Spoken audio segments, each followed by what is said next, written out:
ክቡር ህዝቢ ኤርትራ እዚ እትወትሮ ኣብዚ ሰዓት እዚ ናባኻ ዝፍኖ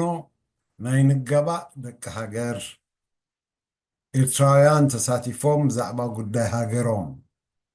ዝካትዕሉ ቅሉዕ መድረኽ እዩ። ዕላምኡ ህዝብና መሰረታዊ ሽግራቱ ኣልልዩ ናይ ባዕሉ ጉዳይ ባዕሉ ክሰርሕ ኣብ ዝበቕዓሉ ደረጃ ንቕሓት ክበፅሕን ነቲ ኣብ ዝኸቢድ ንወለዶታቱ ዝሃሲ ኩለ መዳያዊ ሽግራት ሸኺልዎ ዝርከብ ምልኪ ከኣልዮ ክኽእልን እዩ። ስለዚ ናይ ሎሚ ወግዕና ሽግር ኤርትራ ሕልሚ መላኺ ኢሳያስ ኣብ ምህናፅ ኣምሓራዊት ዓባይ ኢትዮጵያ እዩ። ብኸመይ ከ ክዕገት ይከኣል ዝብል ይኸውን። ኢሳያስ ኣፈወርቂ ኣብ ኤርትራ ተወሊዱ ኣብ ኤርትራ ተማሂሩ ዝዓበየ ኤርትራዊ ዜጋ እዩ። ናብ ምእንቲ ናፅነት ሃገር ኤርትራ ዝካየድ ዝነበረ ሶራ ኤርትራ ካብ ዝተሰለፈሉ እዋን ግና ንኤርትራ ክሒድዋ እዩ። ብኪኖ መንጠሪኡ ናብቲ ስልጣን ዓባይ ኢትዮጵያን እቲ ሶራ ኤርትራ ክዕወት ግድን ምዃኑ ዘረጋገፀ ኢሳያስ ብተቓላሳይ ህዝቢ ኤርትራ ኮረቹ ኣጠጢሑ ድሕሪ 14 ዓመታት ብረታዊ ተጋድሎ ኤርትራ ኣብ ኢትዮጵያ ኣንጻር መስፍነ ቡርዥዋዊ ስርዓት ኢትዮጵያ ቀፂሉን ኣንጻር ወታደራዊ ፋሽስታዊ ስርዓት ኢትዮጵያ ንምቅላስ ተላዒሎም እዮም። ተጋድሎ ህዝቢ ኦሮሞ፣ ተጋድሎ ህዝቢ ትግራይ፣ ተጋድሎ ህዝቢ ሶማል ኦጋዴን፣ ኢህአፓ ናይ ኢትዮጵያ ህዝባዊ ሰውራዊ ሰልፊ ወይ ከዓ ኢፒአርፒ ክጥቀሱ ይከኣሉ። ኩሎም ብዘይካ ኢፒአርፒ ብሄራቶም ናፃ ንምውፃእ ዝቆሙ ዕጡቓት ተቓለስቲ ነይሮም። ኢሳያስ ምስቶም ኣብ ዓሲምባ ትግራይ ዓስኪሮም ቅድሚ ተጋድሎ ሓርነት ኤርትራ ቅድሚ ተሓት ተጋድሎ ሓርነት ትግራይ ዝተሰለፉ ተቓለስቲ ኢትዮጵያ እዩ ተዛሚዱ። ተዛሚዱ ጥራሕ ዘይኮነ ናይ ፈለማ ሓገዛት እውን ዝገበረሎ። ህወሓት ድሕሪ ምፍጣሮም ኢሳያስ ካብ ኢፒአርፒ ናብኦም ተሳጊሩ እቲ ዝድለ ሓገዛት ናብ ህወሓት ተሳጊሩ ነቶም ምእንቲ ምስራሕ ሓንቲ ህዝባዊትን ዴሞክራሲያዊትን ኢትዮጵያ ክጋደሉ ዝዓጠቑ ኢፒአርፒ ብብረት ሃሪሞም ካብ ትግራይ ኣውፅኦም። ነታ ቅድሚ ህወሓት ተጋድሎኣ ዝጀመረት ብተጋድሎ ሓርነት ኤርትራ ትድገፍ ዝነበረት መበገሲኣ ድማ ከም ስማ ትግራይ ናፃ ንምውፃእ ዝተዓጥቀት ውድቡን ብብረት ሃሪሞም ኣጥፊኦማ። ኣብዚ ከም ሕቶን ርኢቶን እናልዓልካ ክረኣዩ ዝግብኦም ነጥብታት ክህልውና ይኽእሉ እዮም። ኣብዚ ክዝከር ዘለዎ ኢሳያስ ኣብቲ ደረጃቲ ክበፅሕ እንከሎ ብዙሓት ሓሰብቲ ሃገራውያን ምሁራትን ተባዓትን ተጋድልቲ እናቐንፀለ ምምፅኡ እዩ። ናብ ዕላምኡ ዘብፅሖ መገዲ እናፀረገ ይመፅእ። ህዝባዊ ግንባር ኢሉ እናመርሐ ነቶም ኣብቲ ግንባር ክጥርነፉ ዝግብኦም ዝተፈላለዩ ሓሳባት ኣብ ፍረይቲ ሓሳባት ኣብ ክንዲ ዝጥርንፍ ወይ ጠርኒፉ ዘቃልስ ካብ እግሪ ተኽሎም እናቐንፀለ ትሕተ መሬት እናስፈሮም ይመፅእ። ግንባር ክንብል እንከለና ብተግባር እንታይ ማለትና ድዩ ኢሉ ዝሓትት ኣይነበረን። ትእዛዝ መላኺኡ ዘፈጽምን ዝፍጽምን እንተዘይኮይኑ ዝወሃቦም ትርጉም ናይ ግንባር ኣብ ውግእ ግንባሩ ዝህብ ዝብል እዩ ነይሩ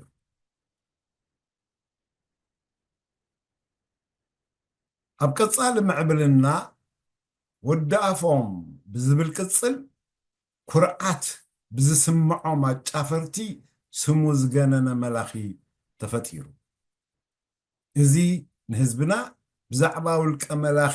ጌጋ ትረኻ እናቐረብሉ ኣብዚ ሕጂ ዝሓልፎ ዘሎ ጨፍላቒ ምሕደራ ህግደፍ ኣብፂሕዎ ይርከብ እቲ ነቒሑ ክልውጦ ንቃለሰሉ ከዓ እዚ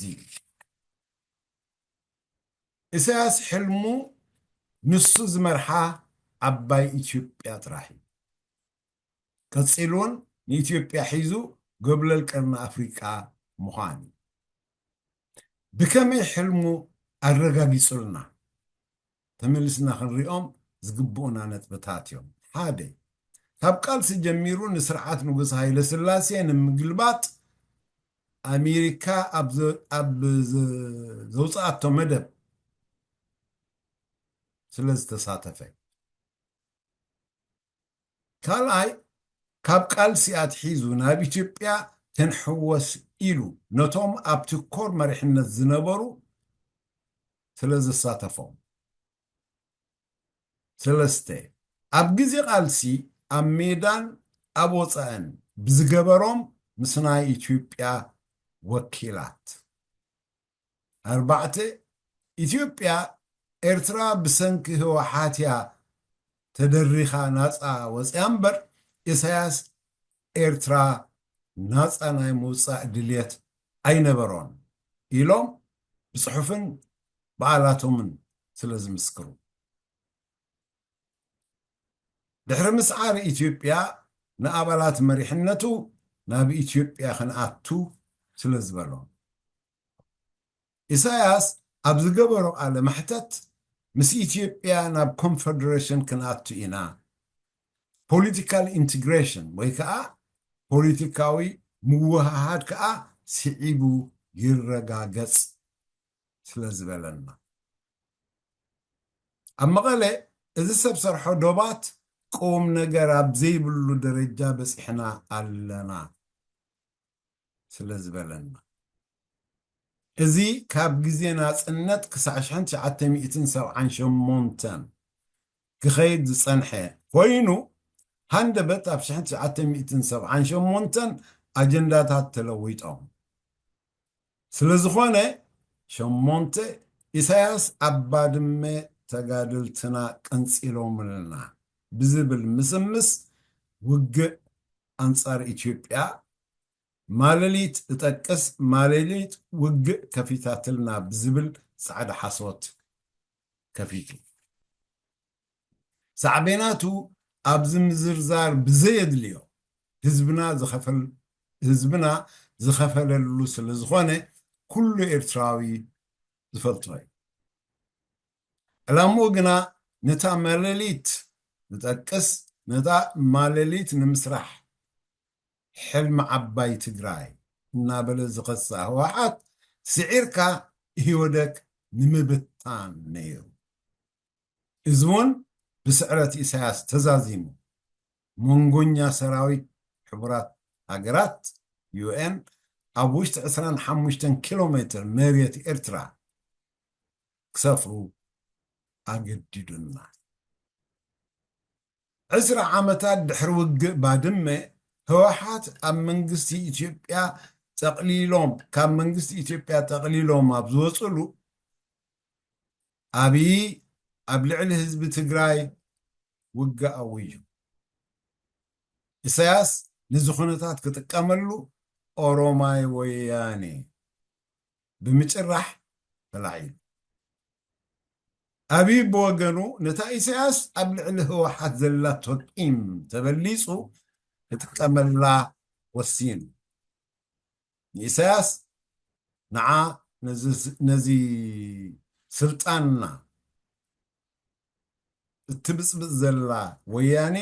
ብሓባር ንደምስሳ ኢሉ ኣንጻር ህዝቢ ትግራይ ክዋጋእ ዓዲሞ እቲ ኣብ ልዕሊ ህዝቢ ትግራይ ዝተፈጸመ ናይ ውግእ ግፍዒ ኣብ ልዕሊ ህፃን ሰራዊትና ዝወረደ ሞትን መውጋእትን ህዝቢ ኤርትራ ክከታተሎ ዝጸንሐን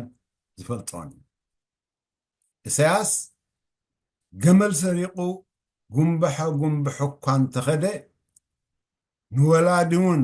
ክንዲ ቅንጣብ እተኣክል ሓበሬታ ዝጠፍኡ ደቁ እንተዘይሃበ ነቲ ዓለም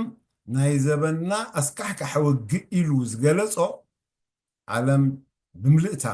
እናተኸታተለት ዝገለጸቶ ብጉንብሐ ጉንብሕ ኢሳያስ ተዓቢጡ ዝተርፍ ኣይነበረን እቲ ኩሉ ዝኽፈል ምእንቲ ምርግጋጽ እታ ውልቀ ሕልሙ ጥራሕ ነይሩ ንሱ ከዓ ዘሎ ድማ ክቕጽል እዩ ንሱ ክሳዕ ዘሎ ድማ ክቕጽል እዩ ህዝቢ ኤርትራ ክሳዕ ክንደይ መስዋዕትነት ይኽፈል ሃብቱ ክሳዕ ክንደይ ይዕኖ ምስ ጎረባብቲ ህዝብታትን ሃገራትን ክሳዕ ክንደይ ብወገን ብዓልየት ብሃይማኖት ወዘተርፈ ይጋጨውን ይፋለሱን ንዕኡ ኣብ ስልጣን ተሰኪሞሞ ክሳዕ ዝኸዱ እታ ሃገር ኤርትራ ናብቲ ዝሓልሞ ክሳዕ ዘይጸንበራ ፍጹም ዘገድሶ ኣይኮነን ጥራሕ ዘይኮነ ብኸምኡ ክኸይድ ስለ ዝሃንደሶ እዩ ህዝብና ላም ኣብ ሰማይ ኣላትካ ጸባኣ ግና ሓሊብካ ክትሰትዮ ኣይትኽእልን እናበለ ዓመት መፀ ኣብ ዘይትግበሩ መብፅዓታት ዘንብሮ ኣስራይ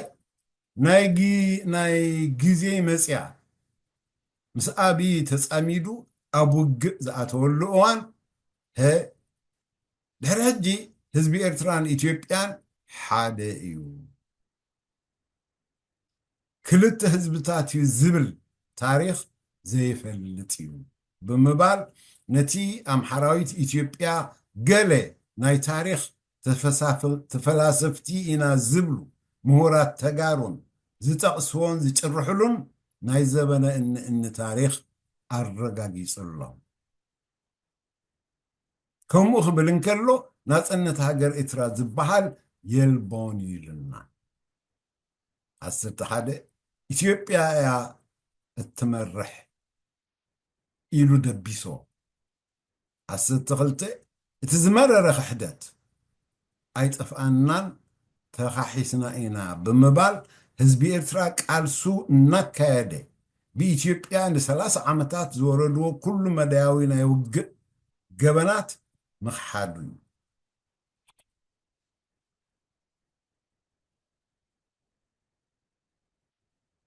ብዙሕ ኢና ክንዝርዝር ንኽእል እቲ ዝተረፈ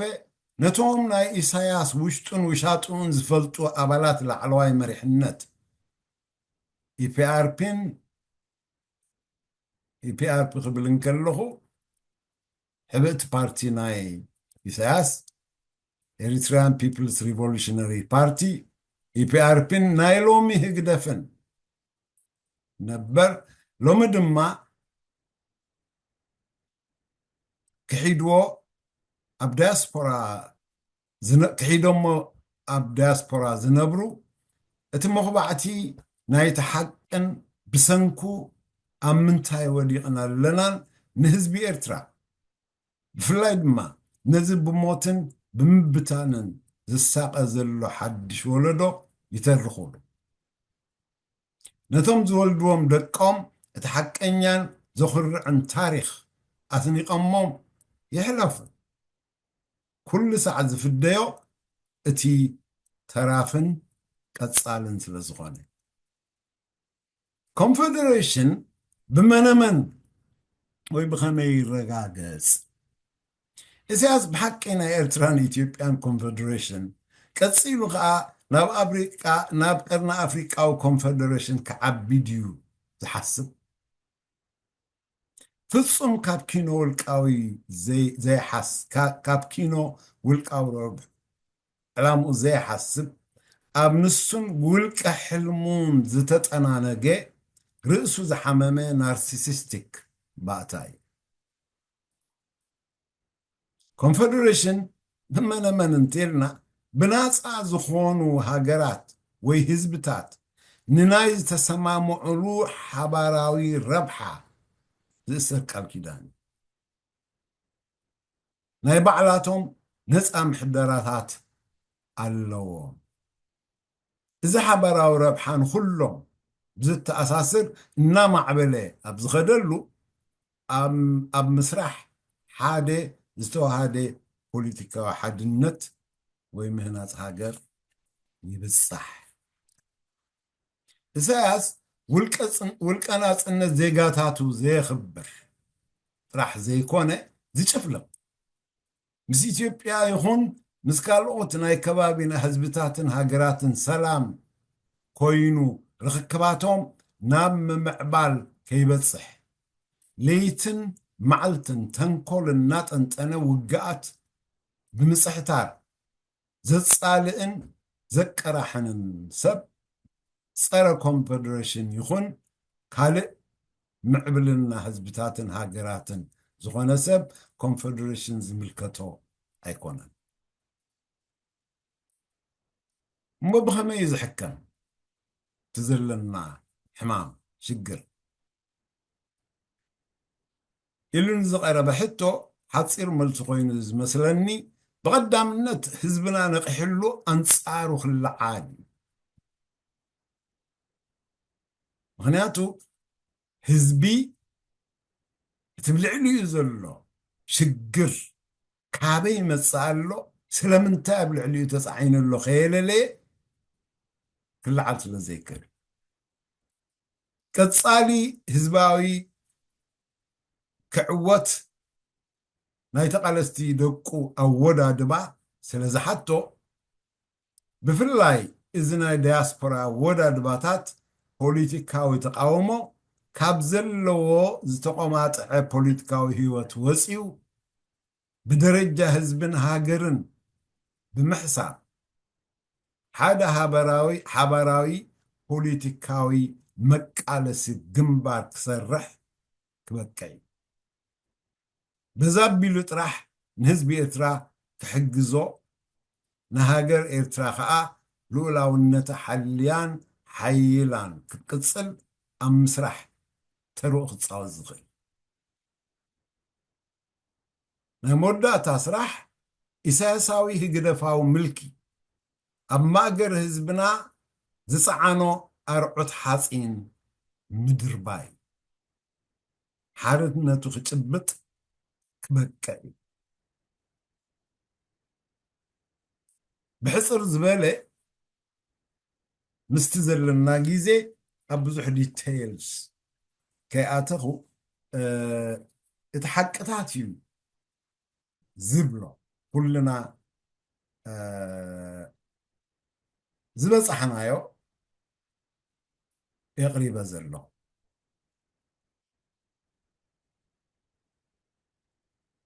እሞ ኣብ ውሽጢ እዚ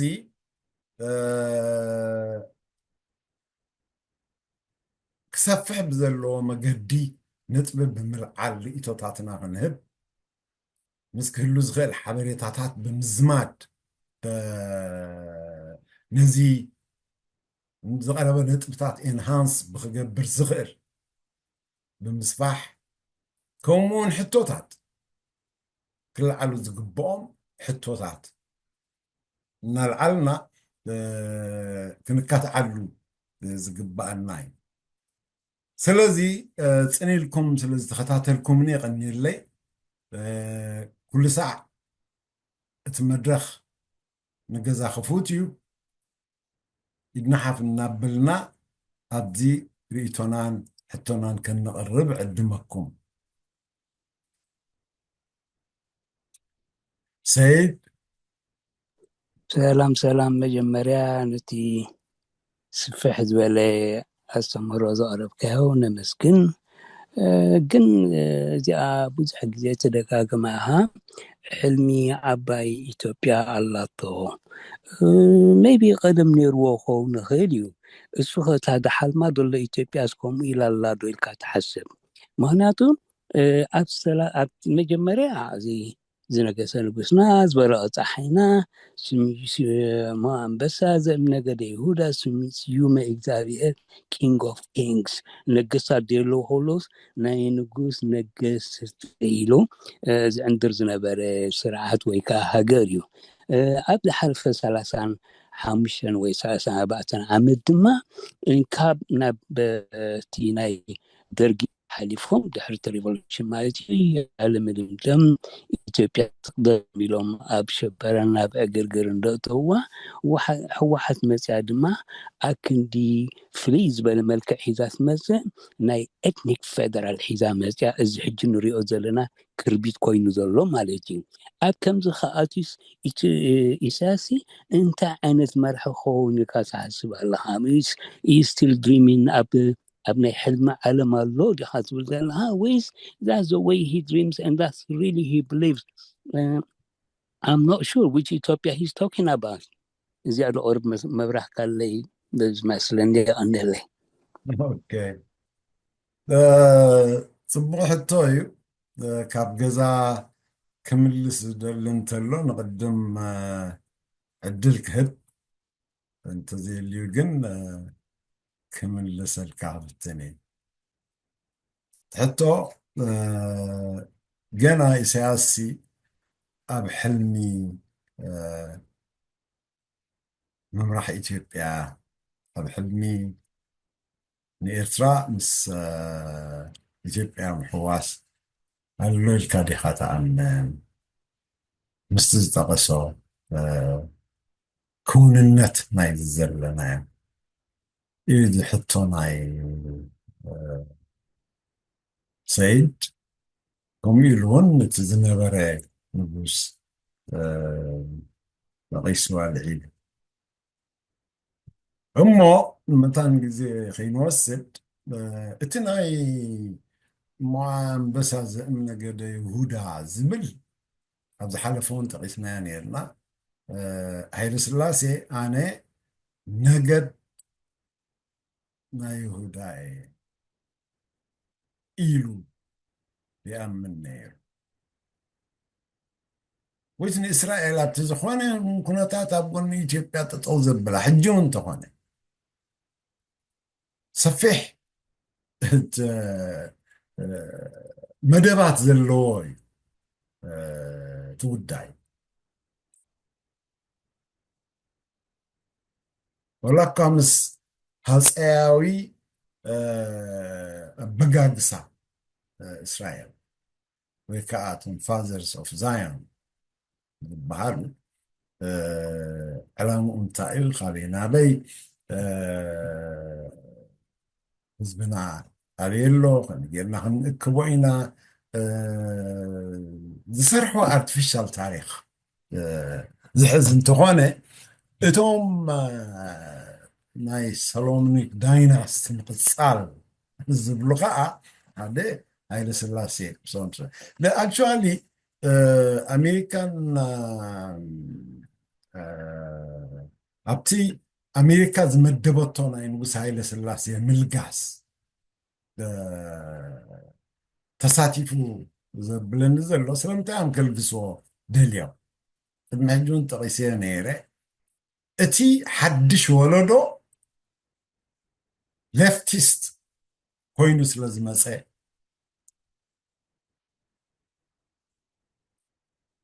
ጠጠው ዘብሎ ከዓ ኣይክህሉን እዩ ስለዝኾነ ከነልግሶ ኣለና ሶፍት ላንዲንግ ሂቦም ከልግሶ እሞ ንዕኦም ዝግዛእ በቲ መንእስከይ ከዓ ተቐባሊ ክረክብ ዝኽእል የት ናይ ኣምሓራ ልኡላዊ ዝምድና ወይ ከዓ ቤተሰብ ዝኾነ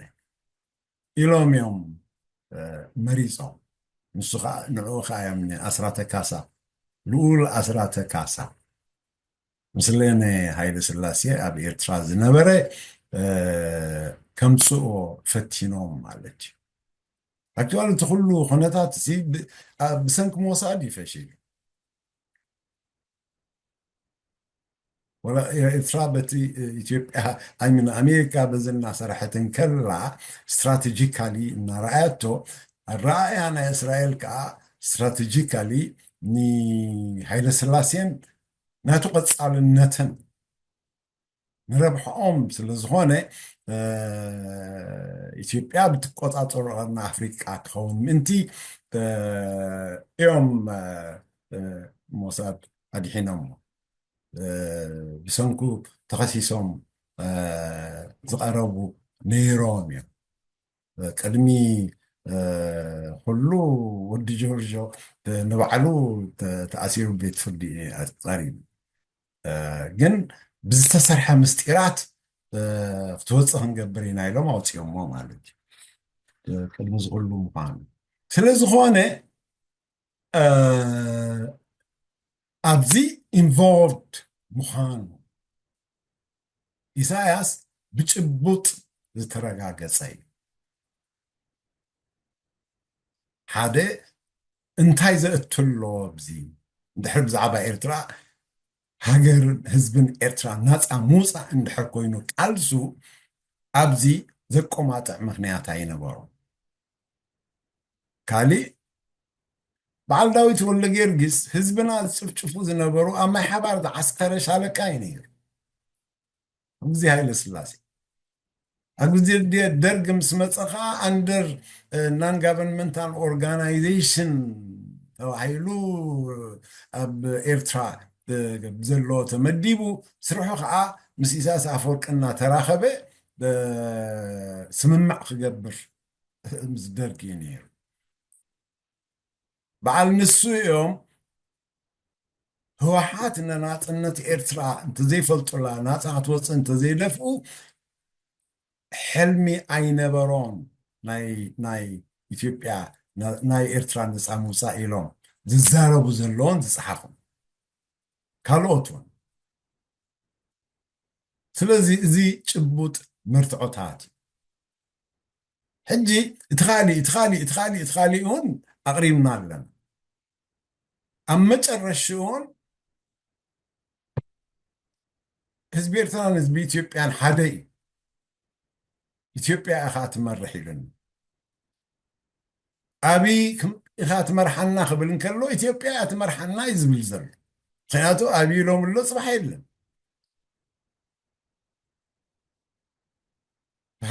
ሃገር ኢትዮጵያ እንተ ብግዲ እንተ ብውዲ መሪሕነታ እናለወጠት ክትከይድ እያ ኢትዮጵያ ምዃና ግን ኣይተርፋን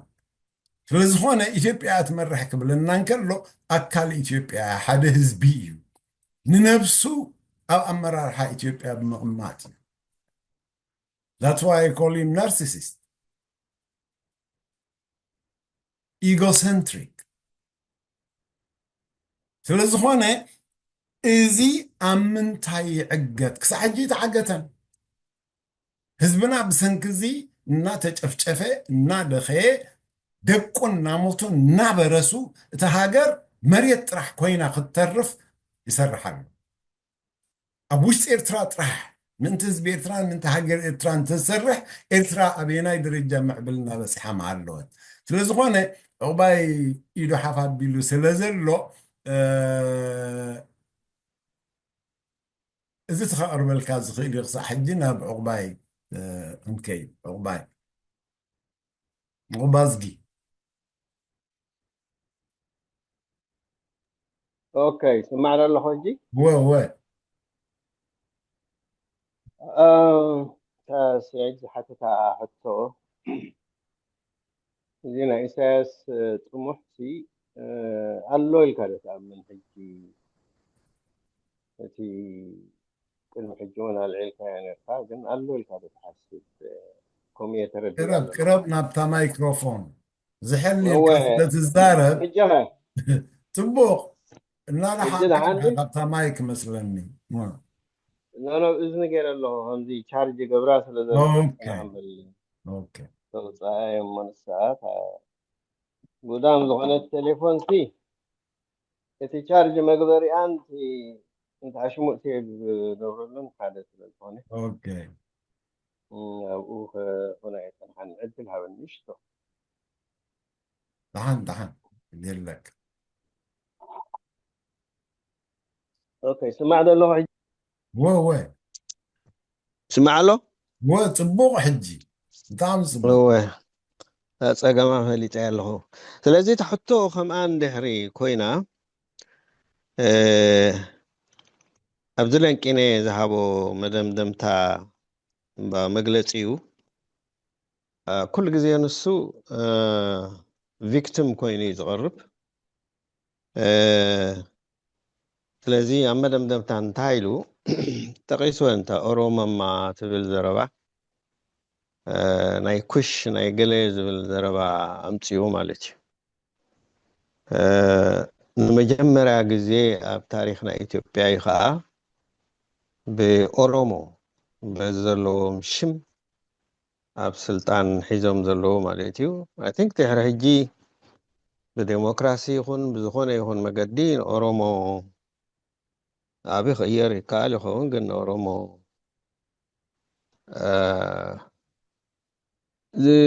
ዝስዕርዎም ኮይኑ ኣይስምዓንን እዩ እቶም ኢትዮጵያውያን ኩሎም ካልኦት ስለዚ እታ ዝደልይዋ ዝነበሩ ኦሮሞ እታ ናይ ብሄር ሕቶ ሕጂ ኣምሓሪኦም ክደልይዋ ስለዚ እንታይ እየ ክብል ዝብል ዘለኹ እታ ኢትዮጵያ ኣብ ዘለናይ ዕድመ ድያ ወላ ፅንሕ ኢላ ኣይክርዳእንን እዩ ግን ብሓደ ኮይና ትቕፅል ሃገር ኣይኮነትን እዩ ዝብል ማለት እዩ ስለዚ ኢሳያስ ከዓ እዚ ይርድኦ ስለ ዘሎ እቲ ጥሙሕ ናቱ ምልእታ ኢትዮጵያ ዘይኮነስ ምናልባት በዚ ሕጂ ዝኸይድ ዘሎ ድሓን ትግራይ ዝሓወሰ ክትከውን እውን ይደሊ ኸውን እዩ ማለት ኦልተርናቲቭ ከቐምጥ ይኽእል ኢለ እየ ዝኣምን ኣነ ሕጂ ማለት እዩ ምክንያቱ ኦልሬዲ እቲ ጉዳይ ተባሪዑ ስለ ዘሎ ድሕሪ ሕጂ ከምቲ ንሱ ዝሓስቦ ዝነበረ እቲ ሕብረተሰብ ኣብ ኢትዮጵያ ዘሎ ሕራኢሉ ተመሊኹ ክኸይድ ኣይክእልን እዩ እንታይ ደኣ ነናትካ መሓዚ ማለት እዩ ስለዚ ከምኡ እንተኾይኑ እዚ ሕጂ ዝግበር ዘሎ ብሽም ፅምዶ ገለ ዝበሃል እቲ ሓደ ስልጣን ናቱ ንምሓዝ እዩ በቲ ካልኣይ ከዓ I don't know I have ገለ feeling ኣለና ኣነ ሰብኣይ ምናልባት ንትግራዋት በዘለዎ ኣቕሪቡ ኣብ ክንዲ ካሕሳኹም ምሳና ክትኮኑ ኢሉ ገለ ነገር ዝኣለሞ ነገር ኣሎ ኢለ ዝሓስብ ኣነ ማለት እዩ ማለት ካብኡ ካብዚ ሕጂ ዝኸሮ ዘሎ ስራሕ ዝተፈልየ ርሕቕ ዝበለ ንኤርትራ በይና ከገድፋ ኣይኮነን ዝደሊ ዘሎ ማለት እዩ ስለዚ እቲ ኦልተርናቲቭ ንትግራዋት እውን ኣብኡ ክሕውሶም ይደሊ ግን ከዓ ንሱ ዝባረኾ ንሱ ዝኾኖ ኮይኑ ክኸይድ ድልየት ይህልዎ ምኾኑ ምክንያቱ እቲ ጉዳይ እንተዳሪእኻ ኣብ ተጋሩ መፈላለዩኦም ሕጂ ብዚ እዋን እዚ ከምዚ እንታይ እዩ ዝበሃል ምስላ ጤል ክንገዛ ኢና እሞ ኣብዚኣ ክንኣስራ ኢና ከይተገዘት ከላ ኣይትእሰርን እያ ኢሎም ሰብኣይን ሰበይትን ተባእሱ ከምኡ እዩ ዝመስል እቲ ጉዳይ ብሸነኽ ትግራዎት ክትሪኦም ከለኻ በቃ ሕጂ ንሕና በቃ ዝኩሉ ስለ ዝበደሉና እስክንፍለ ኢና ንሕና ሃገር ክንከውንና ዝብሉን ኣይንኸውንን ኢና ዝብሉን ወላ ንደገ ኣውፅኦም ኣብ ክተዓያውርድዎ እምበር ትግራዎት ኣብዮም ተፈላለዮም ዘለዎ ዝብል ርእይቶ ኣለና ማለት እዩ ስለዚ ኢሳያስ ምናልባት እንተኮይኑሉ እቲ ናይ ቀደም ዝነበረ ሕልሚ ሕጂ እኳ ኣይመስለንን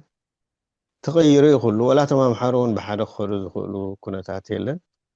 ንሳቶም በቲ ሞኣ ኣምባሳደር ነገደ ይሁዳ ዝብል እቲ ሃይማኖት ጠማሚርካ ዝኸይድ እዮም ዝኣምኑ ባንዴሮኦም ናይ ሃይማኖቱን ባንዴሮኦም ናይ ሃገርን ንሱ ሒዞም ንሱ ኢተናቶም ሲምቦል ሒዞም ዝኸዱ ተማምሓሩ ማለት እዩ ስለዚ እታ ሕቶ ናይ ሰይድ ቀላል ኣይኮነትን ስፍሕ ዝበለ ኢንቨስቲጌሽን እውን ዘድልያ እዩ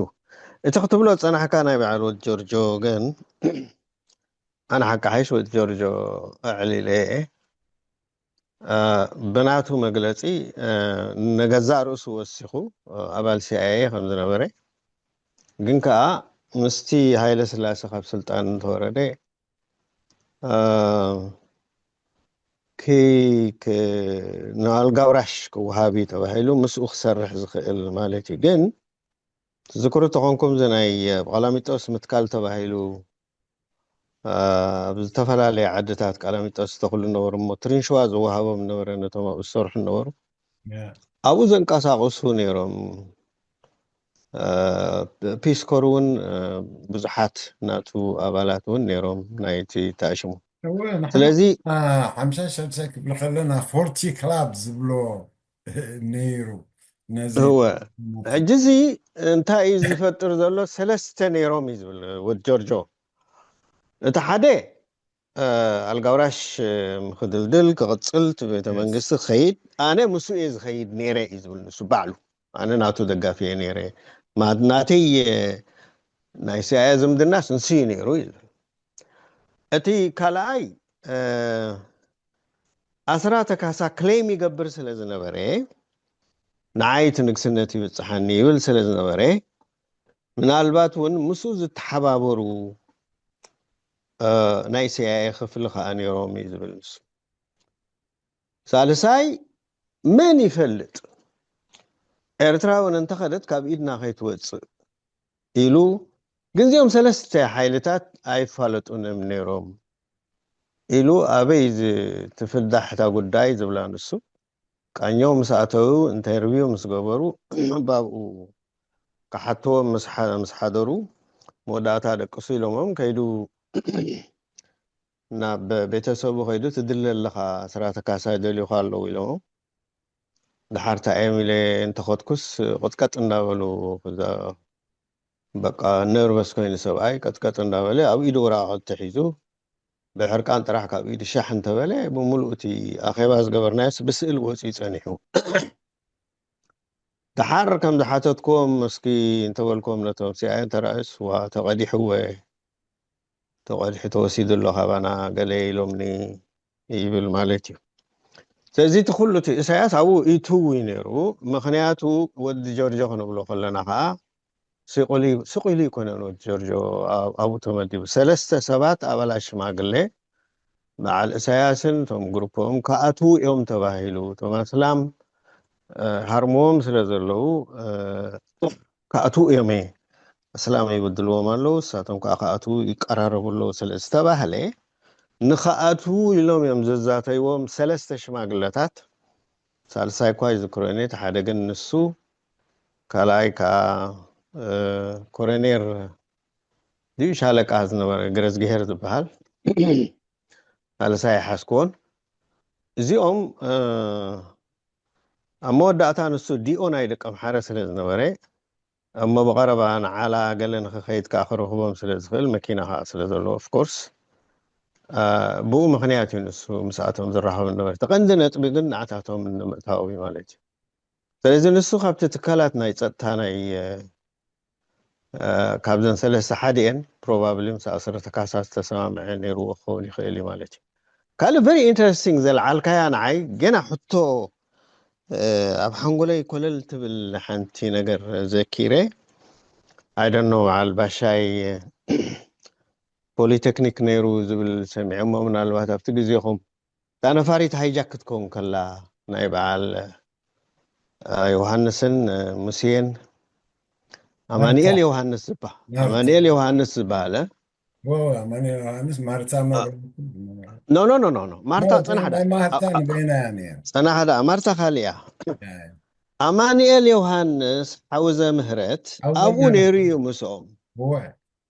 ሕጂ እታ ንዓይ ዘይተመለሰትለይ ሕቶ ምስ ኣተወ ኣማኒኤል ስለምንታይ እዩ ተመሊሱ መፂኡ ንበዓል ዋለሊ ንበዓል ማርታ ንኸውፅኦም ዝተመልሰ ፈፂማ እዚኣ ብዙሕ ሰብ ተሓበሬታ ፈሊጡ ክሕብረኒ ዝኽእል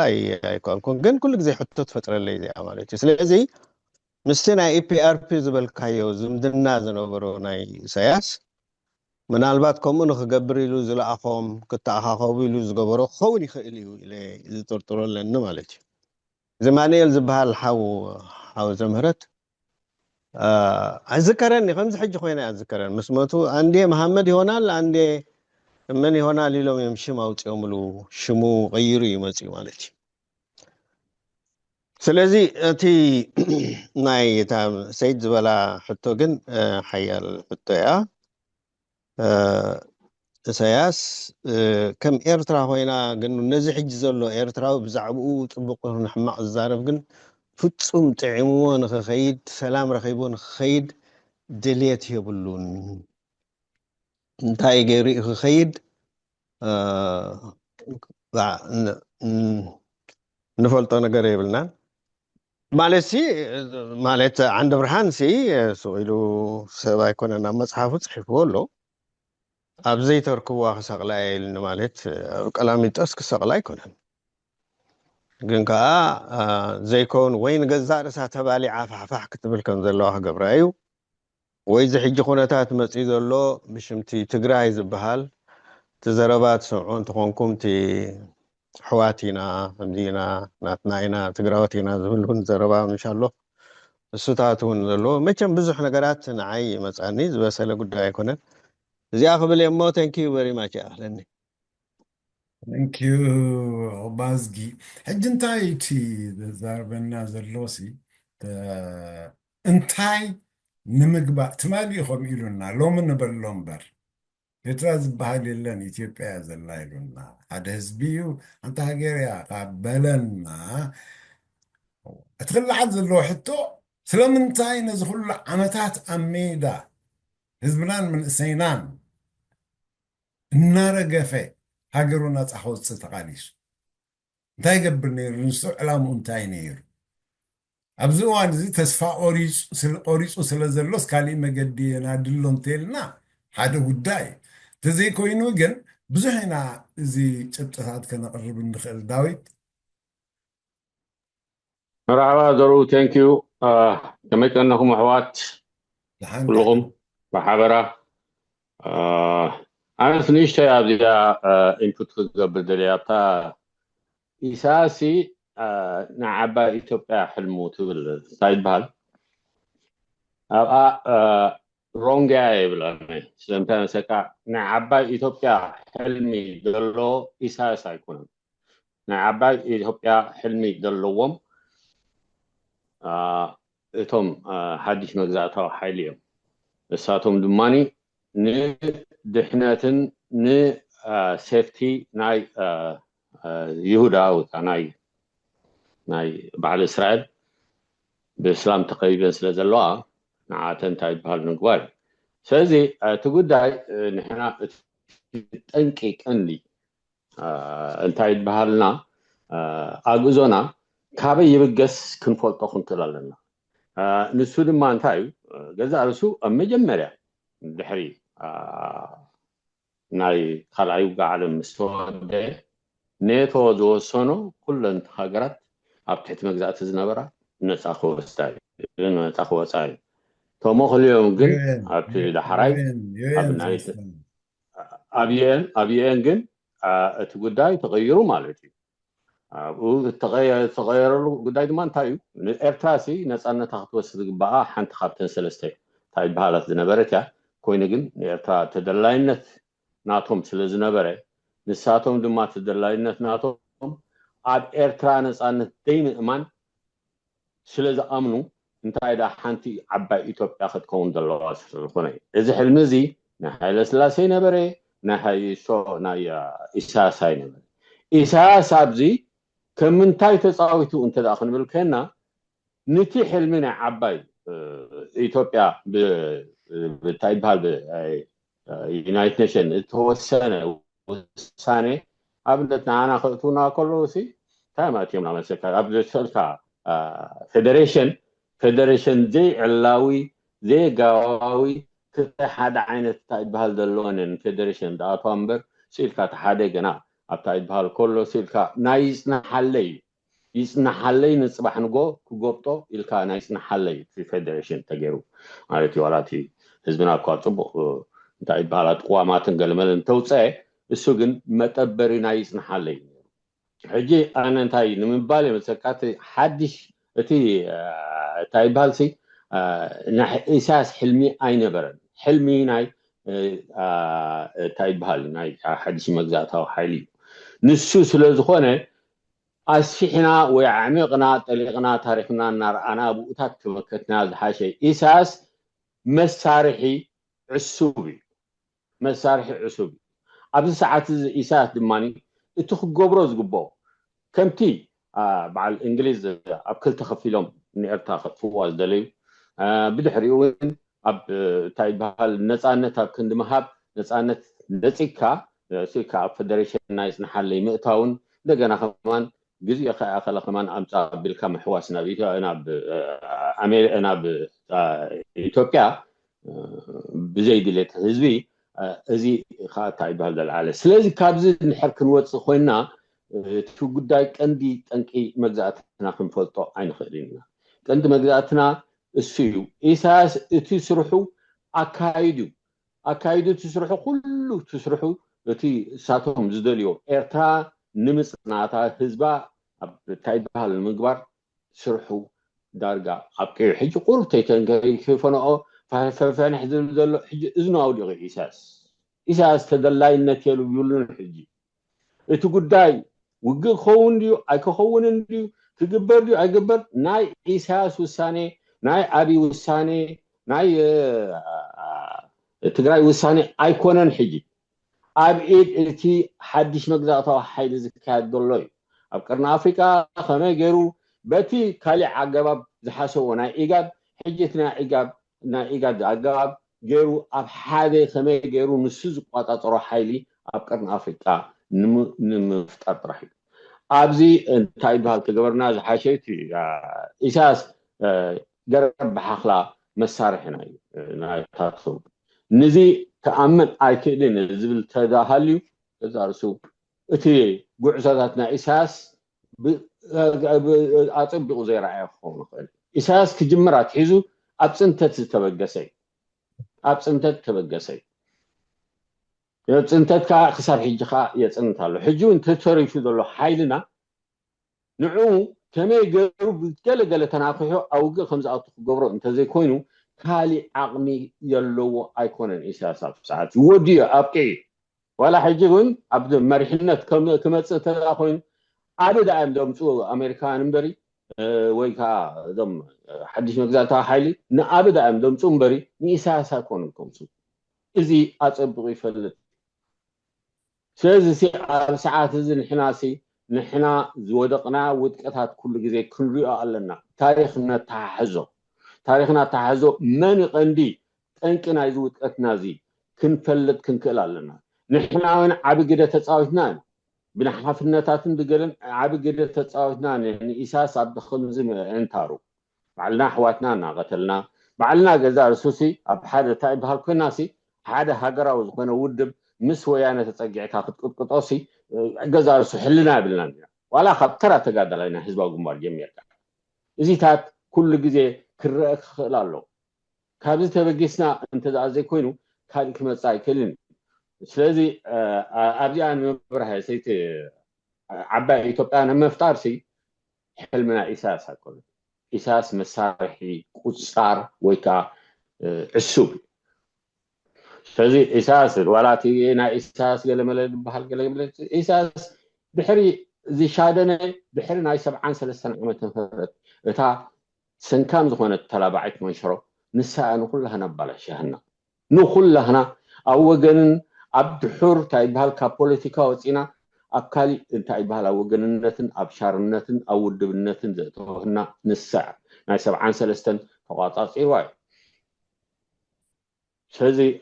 ካብዚ ተበጊስና እቲ እንታይ ይበሃል ተገበርና ዝሓሸ ዝብል መልሲ ኣለሃንን እዛ ናይ ኢሳያስ እንታይ ይበሃል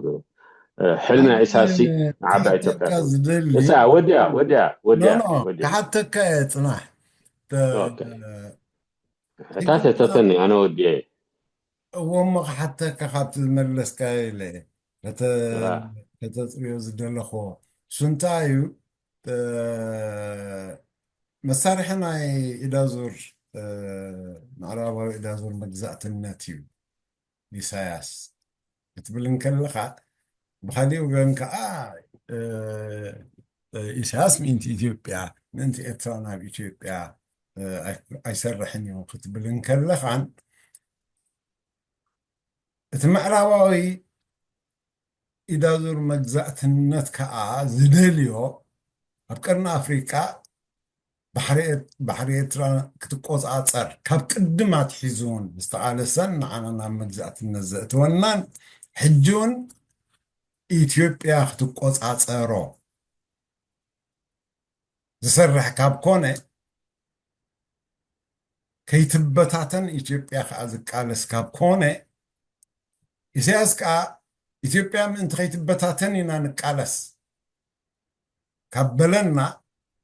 كميليو إساس من إثيوبيا يسرحن ويسرحن كنبلون تاي إثيوبيا سرحن ولا سريحو زبهالكو أنا أوتكم نحنا نتازبل كايا أنا نتازبل كوا نتا إساس حلمي ناي يتعبى إثيوبيا دولو بلكا حلمي إساس أيكونن نعبى إثيوبيا حلمي ناي حدش مجزاتها حلمي إرتاء تبهال هاجر كم هاجر قويمة أب قرن أفريقيا كتهلو يبلا زبل وسانة وسيدهم غير عمي صومنا كابعات تنقلتنا هنا تايبال نستمسع عملتنا دماني وقنا غطلنا أبزي تايت تقيمهم تداخلنا بالتداخلنا عصب أبقرب بحاخلا أوشتنا في قوري خول إساسكا خمس طولات سنة حكا عبا إثيوبيا فحفح كيتبل قالوا لا خبر كل أجهد سيليكون إن كامر حنتي كلنا عخاهي بكال لقو تقبلنا كلنا نعكتنا بانا سلازي حبرت رح ستي كم دلائي ستاي بهاتي قبرنا خمس غير كم تازبول كوا نحنا كبابتا مجمرة تاي بهال دبالا شوهنا تانا سبعان سلستن ناي منكع هناتات عباي تلابعت مشروعية النيرة آخا تتقيم الله متحابرتنا إساس كوني كل جيسي مستيراوي بيني شرحنيرو ما زامتو تدا هل يمو إتي كونكشن ناي سياعيتي كونكشن ناي تايب ناي جرام زنبرة وتا تلا يخوز خيز زنبرة تايب بهالاتي وزح تاريخات الله حجي تايب بالكنتنون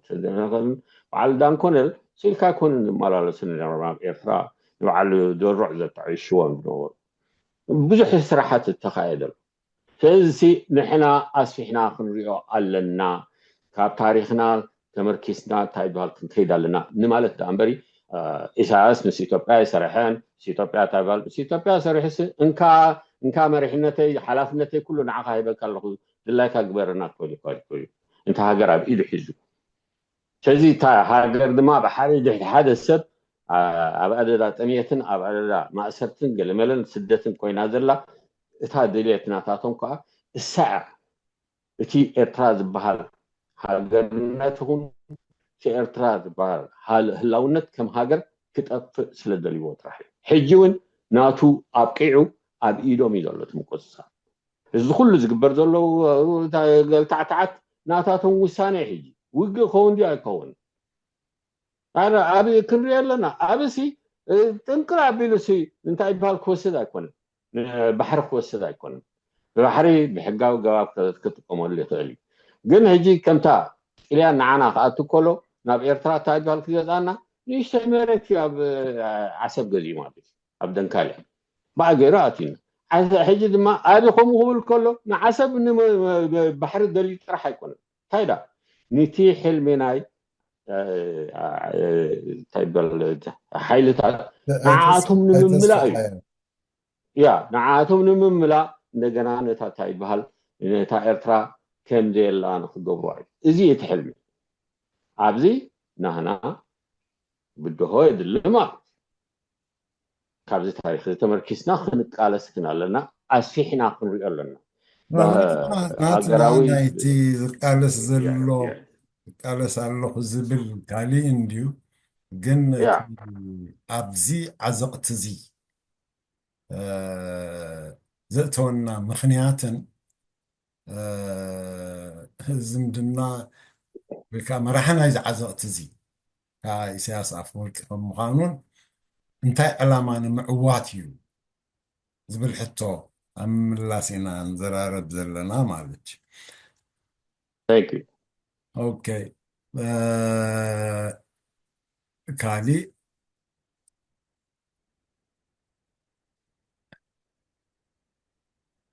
ባሻይ اوكي سلام قضاء يغني لنا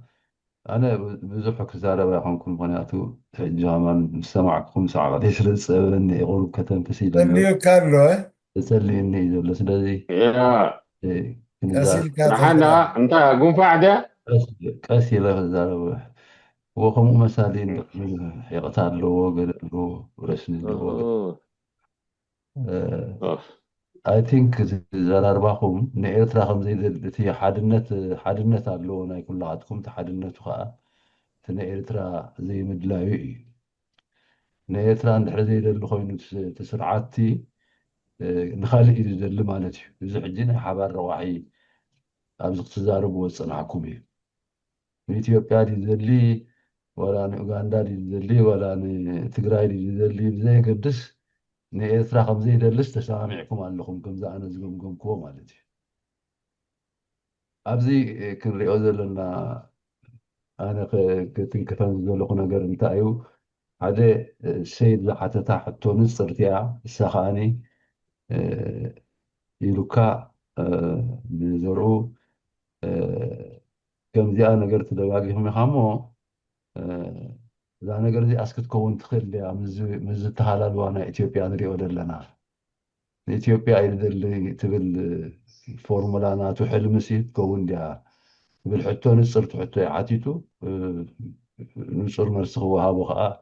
ይግባእ ማለት እዩ እሱ ከዓ እንታይ እዩ ሕልሚ ክትርጎም ይኽእል እዩ ዘይክትርጎም ከዓ ክእል እዩ ማለት እዩ ማለት ሕልሚ ወድዕነት ይቕይሮ ወድዕነት ከዓ ከም ድኸውን ይገብሮ ማለት እዩ እዚ ሓለምናዮ ተፈፂሙ ትብል እዚ ሓለምናዮ ኣይኮነልናን ከዓ ትብል ማለት እዩ እዚ ነገራት ዝሎ ማለት እዩ በዚ ምክንያት እዚ ኣነ እቲ ወድዕነት ናይ ኢትዮጵያ ስለዘየፍቅድ ንፈኸራ እንተደይኮይኑ ሓደ ከምዚ ናይ ቅድሚ ሕጂ ዝነበረ ውግኣት ካብዞም ሕጂ ዘለዉ ዲክቴተራት ከድምዕ ብዝኽእል መንገዲ ትራዲሽናል ብዝኾነ ውግእ ክገብር ኣይክእልን እዩ ምናልባት ግን ክደራብ ክእል እቶም ዳኣዘዙ ኣዚዞሞ ከምዚ ክብሎ ዝፀንሐ ዳዊት ዝለኣኸሉ ኢኹምካ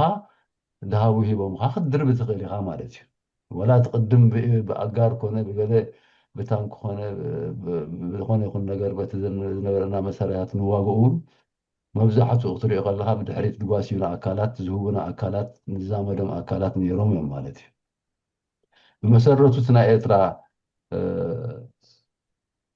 ልኡላውነት ዘይተደልየ እዩ ነይሩ ተደልዩ ነይሩ እንተትኸውን ከምተን ካልኦት ዝተዋህባ ክወሃበና ምክኣለ ነይሩ ማለት እዩ ስለዚ ብዘይ ድሌትና ተቐይድና ኢና ገሊኦም ኣብዚ ደንበ ተቃውሞ ብድሌትና ከም ዝገበርናዮ ነታ አንድነት ዝዛረቡ ኣለዎ ኣታዊ ወፃእ ዝኾነ ዘራቢ ተቃወምቲ ኮይኖም ይመስሉካ እሞ እንደገና ኣታዊ ወፃእ ከዓኒ ብድሌትና ኢና ማሕበር አንድነት ተቐቢልናዮ ይብሉካ ምስጋና ንኣሜሪካ ከይተረፈ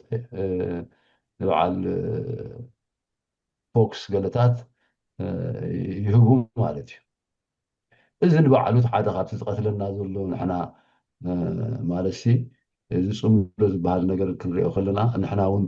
ኣብዘይ ምስምማዕ ተፀሚድና ከም ዘለና ሪኮግናይዝ ክንገብር ኣለና ማለት እዩ ምእሳር ማለት እዩ ምፅማድ ምቕያድ ምቑራን ማለት እንድዩ ብፖለቲካዊ ትርጉሙ ምሕዝነት ምግባር ማለት እዩ ንሕና ሕጂ ምሕዝነት ክንገብር ኣይከኣልናን በቲ ምክንያቱ ኣረኣእያና ፋሕ ጭንግራሕ ስለ ዝኣተዎ ምሕዝነት ክንብል ኣይከኣልና ስለዚ እዛ ሕቶ ንፅርቲ እያ ኣብዚ ዘሎ ወድዕነት ክትኮነሉ ኣይትኽእልን እያ ንሳኻ እንታይ ትነግረካ ፎርቹኔት ኤንድ አንፎርቹኔት ሲትዌሽን ምምዛን የድልየካ ማለት እዩ አንፎርቹኔትሊ ንኢሳያስ ኢትዮጵያ ከምቲ ንሱ ዝደለያ ተቐሪባ የላን እምበር ንሱ ሓሲብዎ ዝነበረ ንሱ ከምቲ ዘርኡ ዝበሎ ንሱ ዝውራ ወላ ተላኣኺ ኮይኑ ናይ ኣሜሪካ ዲ ወላ ናይ ዝኾነ ይኹን ሓያል መንግስቲ ተላኣኺ ኮይኑ ብዘየገድስ ንሱ ዝውራ ኢትዮጵያ ካብኡ ንላዕሊ ከተስፋሕፍሕ ተኮይና እውን ከምቲ እቶም ዝልእክዎ ዝውስንዎ መንገዲ ክኸይድ ይኽእል እዩ ማለት እዩ እዚ ዝእዝዝዎ ስለዝደሊ ዝሕግዝዎ ስለዝደሊ ከዓ እዩ ዋላ ንትራምፕ ከይተረፈውን እንኳ ሓጎሰካ ዝበሎ ማለት እዩ ጠፊእዎ ኣይኮነን ትራምፕ እንታይ ከም ምዃኑ ግን እቲ ፎርሙላ ናይ በዓል ኢሳያስ ኹን ናይ በዓል ኣሜሪካ ኹን እቲ ኩሉ ሻዕ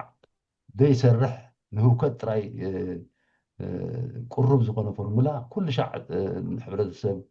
ነዚ ስሉስ ዓለማዊ ሕብረተሰብ ኣብ ህውከት ዘእትዎ ነናሓትሕሉ እቲ ድሕሪ ዝምባሊኡ ከም ዝቆናፈድን ከም ዘይሰማዕን ዝገብሮ ፎርሙላ ካብዚ ክንላቐቕ ኢና ንፅዕር ዘለና ከምኡ ክገብር ይፅዕር ኣሎ ህዝቢ ኣፍሪካ እቲ ዝተረድኦ ዘበለ ኩሉ ንሕና ግን ንረዳእዮ ኣይንረዳእዮ ድሕሪት ተሪፍና ከም ዘለና ሬኮግናይዝ ክንገብር ይግባአና ካልእ እቲ ኣረኣእያ ናይ ኢትዮጵያውያን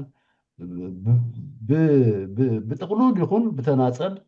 ኢትዮጵያውያን ኮይኖም ከምቲ ቅድም ዝነበረቶ ብግዜ ደርግን ብግዜ ሃይለ ስላሴን ወይ እውን ከምዚ ሕጂ ፋሕፋሕ ኢሎሞ ዘለዎ ዘየገድስ ኣብ ልዕሊ ኤርትራ ዘለዎም ኣረኣእያ ኣፋዊ እንተደይ ኮይኑ ከምቲ ብቐዳማይ ዝበልናዮ ትዝክሩ እንትኾንኩም እቲ ብታሕቲ ኩሎም ክትሪኦም ከለካ ኤርትራ ከም ሃገር ክትህሉ ዝደልይዋ እዮም ማለት ኣይኮነን ብባሕሪ ሳቢቡ ካብ ምምፃእ ድዩ ብገለ እንታይ ባህል ድዩ እዚ ስቕልካ ኣፋዊ ሕጂ ኤርትራ ኤርትራ ገለ ኢልካ ሃለውለው ምባል ዝብልዎ ንሕና ክንተኣማምንሉ ንኽእል ነገር ኣይኮነን ተደኣ ክትሪኦም ኮንካ ዓሚቕካ ክትምዝገቦም ኮንካ ልክዕ ኤርትራ ንኽትህሉ ድሌቶም ኣይኮነን ኢትዮጵያ ባህልቲ እዮም ዋላ እቶም ኣሕዋት ኢና ዝብሉ ናይ ቀረባ ጎረባብትና ተጋሩ ከይተረፉ ብኣሕዋት ኢና ዝዝምሩ ሊቃውንቲ እዮም ዘለዎም ስለዚ ነቲ ኮንሰፕት ናይ ሃገርነትን ነቲ ኮንሰፕት ናይ ሕውነትን ድብልቕልቕልቕ ኣቢሎም መሃኖ ንጥፊኦም ናብ ናይ ቀደም ቅድመ ስቑኢሉ ናይ ዘበነ ራእስታት ዝነበረ ፍልስፍና ኣምፂኦም ዝማጎቱ ሰባት እሞ ከዓኒ ዘበናውያን ምሁራት ተባሂሎም ዝፅውዑ እዮም ማለት እዩ እዚ እንታይ እዩ ዘረጋግፅ ኤርትራ ንበይና ከም ሃገር ልኡላዊት ኮይና ክትነብር የብላን ዝብል እዩ ማለት እዩ እዚ ክርዳእና ይግብኦ እዚ ፋንዳሜንታል ንሕና ክንርዳእ እንድሕር ዘይክኢልና ልኡላውነት ትርጉሙ ኣይተረዳእናን ማለት እዩ ዋዳ ዘልኡላውነት ምን እዚ እቲ ሲምፕሊ ቦርደር ምህላው ድዩ ዋላ ካልኡ ዝሰፍሐ ትርጉም ኣለዎ ብዛዕባ መሰል ከም ምዃኑ ዋላ ንሕና ቦርደርና ሕልው ይኹን ዋላ ይነደቕ ብመንደቕ ብሓፂን ይኹን ተደኣታ ውሽጢ ሃገርና ሰላም ዘይብላን ብጎበጥትን ብዝሸጥዋን ደድኩምዋን ክትምዕብል ዘይደልይዋን ዲሞክራሲ ትካላት ዘይገብሩላን ከም ተሃድምን ከም መንእሰያታ ከም ዝበርስን ከም ዝስደድን ዝተረፈ ከዓ ናብ ውግእ ቁሩብ ከም ዝኸውንን ዝገብር ስርዓት እንድሕር ኣለካ ኮይኑ ልኡላውነት የብልካን ክትብል መሰል ኣለካ ትኽእል ኢኻ ምክንያቱ ክብረትካ ክሕሎ እንተደኣ ኢሉ ጥራሕቲ ኮምፕሬሄንሲቭ ሚኒንግ ናይ ልኡላውነት ክኸውን ዘለዎ ስለዚ እቲ ህዝብና ትምህርቲ የድልዮ እዩ እቲ መንእሰይትና ትምህርቲ የድልዮ እዩ ልኡላውነት እንታይ ማለት ከም ምዃኑ ብስፍሓት ክንብሩ እዚ ባጋ ኢትዮጵያውያን ብተናፀል ይኹን ብእኩብ ኣብ ልዕልና ዘለዎም ኣረኣእያ ማለት እዩ ካልእ ኣረኣእያ ጉዳይ ወዲ ጆርጆ ዝበልኩም ዝጠቐስኩሞ ኢኹም ጉዳይ ወዲ ጆርጆ በብወገንና ኩላህና ንፈልጦ ኢና ከምቲ ዕቁባዝ ግድቡስ ዝበሎ ንሱ ብወገኑ ዝፈልጦ መንገዲ ኣለዎ ማለት እዩ ንስኡ ስዕል ኢሉ ክኸውን ይኽእል ከም ዝበሎ ኣነ በዛ ነፍሰይ 6 ወርሒ ዝኣክል ብሓንሳብ ኢና ኣብ ሓደ መስከረም ኣሕሊፍናዮ ማለት እዩ 6 ማንዝስ ማለት እዩ 6 ወርሒ ብድሕሪኡ ድማ ኣብ ሱዳን ምስ ተሰደድና ድማኒ ነቲ ኣብኡ ዝነበረና ትሕምሒም ንብሎ ናይቲ ዝኸይድ ነበረ ናይ ዋጋዕ ዕዳጋ ናይ ምስጢራውያን ማሕበራት ንዕኡ ከሊስና ንዛረበሉ ነርና ኣብ ኣሜሪካን ላይብረሪ ላስት ኮፍ ድበልና ኣላ ማለት እዩ ውሒ ዕሊልና ብድሕሪኣ ኣነ ክምሕላይ ክእልኒ ኣብ ሶምንድያ ዋላ ኣብ ክንደያ ኤርትራ ክትፅጋዕ እዮም ደልይዋ ዘለዉ ብዝኾነ ዋጋዕ ዕደጋሲ ሪጅናል ኦቶኖሚ ድዩ ዋላ ገለ ድዩ ገይሮምሲ ምስ ኢትዮጵያ ከም ፅጋዕ እዚ እዩ ሓሳባት ናይ ዚኣቶም እዚ ከዓ እዩ ኣፍሪሱና ዘሎ ንዓና ኣብዚ ስለ ብምስጢር ዝኸይድ ዝነበረን እሞ ከኣቲ ነቲ ምስጢር ሰሊኹ ድማ ሰሚዑ ድቃወሞ ዝነበረን ሓድነት ናይቲ ውድብ ካብ ድበናጠሰ ናይቲ ጀብሃ ዝበሃል ብሓደ መንገዲ እዚ እዩ ነቲ ካልእ መንገዲ ድማኒ ናብ ኢስቱ ገፁ ተፀግዐ ፎርሙላ ዝኽተል ስለ ዝነበረ እዞም ሕጂ ድምስገኑ ዘለዎ ከም በዓል ፕሮፌሰር በኒ ዝበሃል ሕጂ መፂ ሓሚም ተፀሊእዎ ዘሎ ፕሮፌሰር ሓግዘኒ መን ኢኻ ተስፋፅን ተስፋፅን ሕጂ ምስገኑ ኣለዉ ግን ኣነ ብወገነይ መሃንድሳት ኢንጂነርስ ናይ ዕዮ ማሕበር እዮም ነይሮም ፕሮ ሶቪየት እዮም ነይሮም ማለት እዩ ሕጂ ግን ከም ድላይካ ዝረባ ኣሎ ብዙሕ መፅናዕቲ ከይገበሩ ከይተረድኡ ምናልባት ዝግባእካን ዘይግባእካን ምስጋና ይህቡካ እዮም ኣነ ክምስገን ዘይብሉን ማለተይ ዘይኮንኩሲ እቲ ሓቅታት ድማ ማዕረ ማዕሪኡ ክፍለጥ ኣለዎ ስለዚ እቲ ዕዮ ማሕበር ናይ ጀብሃኹን ከምኡ ድማ እቲ ናይ ሻዕብያ ኢፒኣርፒ ይኹን እዚኣቶም ኩሎም እቶም ምስጢራውያን ማሕበራት መንገዶም ስለ ዝነበሮም ሕድሕድ ኩናት ነይርዎም ማለት እዩ እቲ መንፋዓት ናይ ኢሳያስን ናይ ኣሜሪካን ኢምፔርያሊዝም ግን ከመይ ጌርካ ንጀብሃ ኣብ ልዕሊ እቲ ድኽመታ ከመይ ጌርካ ስልሕኳ ተኣትሞ ትበራጅና ስለ ዝነበረ መቃቂልዋ ገሊኦም መራሕቲ ናቱ ክኾኑ ክኢሎም ናብ እውን ተፀጊዖም ማለት እዩ እቲ ካልእ ከዓኒ ተበታቲኑ ዘሪፉ ሓንቲ ክገብር ኣይከኣለን ማለት እዩ ከምዚ ዘለና ይኹንከውን ክኢልና ስለዚ ናይ ወዲ ጆርጆ ነገር ናብ ኢትዮጵያ ሽዑ ድሕሪ ሶም እንድያ ዋላ ገለ ካብታ ከምዛ ዝበልኩም ዘለኹ ክፈልጠና ይክእልነተን መዓልትታት ኣብኣ ከሎን ኢትዮጵያ ሰልሙ ምስ በሉን ኣነ ከማን ሰንቢደ ነዚኣ ካልኩሌሽን ይወሲዱ ድሕሪ ሕጂ ኤርትራ ምስ ኢትዮጵያ ክትፅጋዕ ትብል ነታ ትኸይድ ነበረት ዘተ ታሕተ ባይታዊ ዘተ ናይ ሪጂናል ኦቶኖሚ ትብል ነዚኣ ኣብኣ ከይድካ ውዒልና ሓዲርና ናብኦም ኢና ንፅጋዕ እሞ ኢሉ እዩ ከይዱ ዘሎ ኢለ ገምጊመ ከማን በዛ ነፍሰይ ምሶም ዝነበሩ ግሩፕ ሆናውን ከምዚ ዓይነቱ ተዘራሪብና ማለት እዩ ብድሕሪኡ ወላ ንሕና ከማን እቶም ግሩፖይ ዝነበርና ከማን ኮፍ ክንብል ኣይከኣልናን ማለት እዩ ደኺምና ክሶ ከምዚ ኮይኑ ክብል ኣይደልን ኣነ እውን ከይተረፈ ደኺመ ማለት እዩ ካልኦት እውን ደኺሞም ስለዚ ዝተፈላለየ ዝምባላታት እውን እንዳኸደ ከይዱ ማለት እዩ ከምዚ ሕጂ ትሪእዎ ዘለኩም ብዙሓት ብሓደ ንኸይድ ነበርና ጉጅለታት ኣብ ብዙሕ ሸነኻት ፋሒልና ንርከብ ገሌና ኣብ ትግራይ ትዕወት ገሌና ምስ ህግደፍ ንፅጋዕ ገሌና ምስ መንግስትና ንኡላውነትና ክንብል ምስ መንግስትና ኤኒታይም ክንፅጋዕ ኢና ንብል ገለ ዛ ዓይነቱ ከምዚ ትሪእዎ ዘለኹም ዝንበብ ኩላሃና ንፈልጦ ኮይና ኣለና ማለት እዩ እዚ እቲ ሳልሳይ ናይ ወዲ ጆርጆ ነገር ክብሎ ዝደለኹ ማለት እዩ ካልእ እቲ ፀገም ኢንኮንሲስተንሲ ናይ ወያኔ ክፍጠሩ ከለዉ ትግራዮም ነፃ ንምውፃእ ከም ሃገር ንምግባር እዩ ካልእ ካብኡ ዝሰፍሐ ምናልባት ንኤርትራ ለኪምካ ዝብል ሕልሚ ብታሕቲ ቁጭን ክሳይ ትሕምሕም ዝበልዎ ነይርዎም ክኸውን ይኽእል እቲ ግሉፅ መትከል ናቶም ግን ንኤርትራ ንትግራይ ነፃ ንምውፃእ ዝብል እዩ ነይሩ እዚ ግን ሽዑ ንሽዑ ነቲ ደርጊ ምስ ተሸነፍዎሲ ስልጣን ምሰሓዙ ረሲዖሞ ማለት እዩ ሓደ ነገር ግን ምናልባት መፍለስ ኣብኦም ከይድይብሲ ምሳር ተማላእ ከም ዝብሉ ቦታትና ምናልባት ከዓ ከም ገለ እንተኮይና ስልጣን ካባና እንድሕር ክትለቅቕ ኮይናሲ በታ ናይ ቅድም ኣተሓሳስባና ክንምክት ምእንቲ ኢሎም ናብ ኤትኒክ ፌደራሊዝም ከም ቅዋም ከም ዝኣቱ ኣብ ሃገሮም ገይሮም ማለት እዩ እዚ እቲ ሓደገኛ ዝኾነ ንድሕሪት ገፁ ዝጉትተካ መትከል እዩ ማለት እዩ ዝቕዋም ዚ ማለት እዩ እዚ ንዕኦም ጥራይ ዘይኮነ ሃሲቦም ወላ ንዓና እውን ፀልዩና ማለት እዩ ሽግር ፈጢሩልና ነታ ከም ሃገራ ከምተን ካልኦት ኣፍሪካውያን ሃገር ትከውን ዝግባኣ ስቂሉ ብሌናዊ ስምዒት ስቂሉ ዓፋራዊ ስምዒት ስቂሉ ኣይደኖ ገለመለ ስምዒት ከም ዝትፈልጦ ኩናማዊ ስምዒት ዋላ ገለ ስምዒታት እንዳኣምፀ ከማ ንዓና ኣበላሽሉና እዩ ነቲ ከም ሃገር እሞ ድማ ብፅቡቅ ኮፍ ዝበለ ሃገርና ብዓሌት ኣይኮነን ተሰሪሑ ብኣውራጃታት እዩ ተሰሪሑ ነይሩ ዊች ሚንስ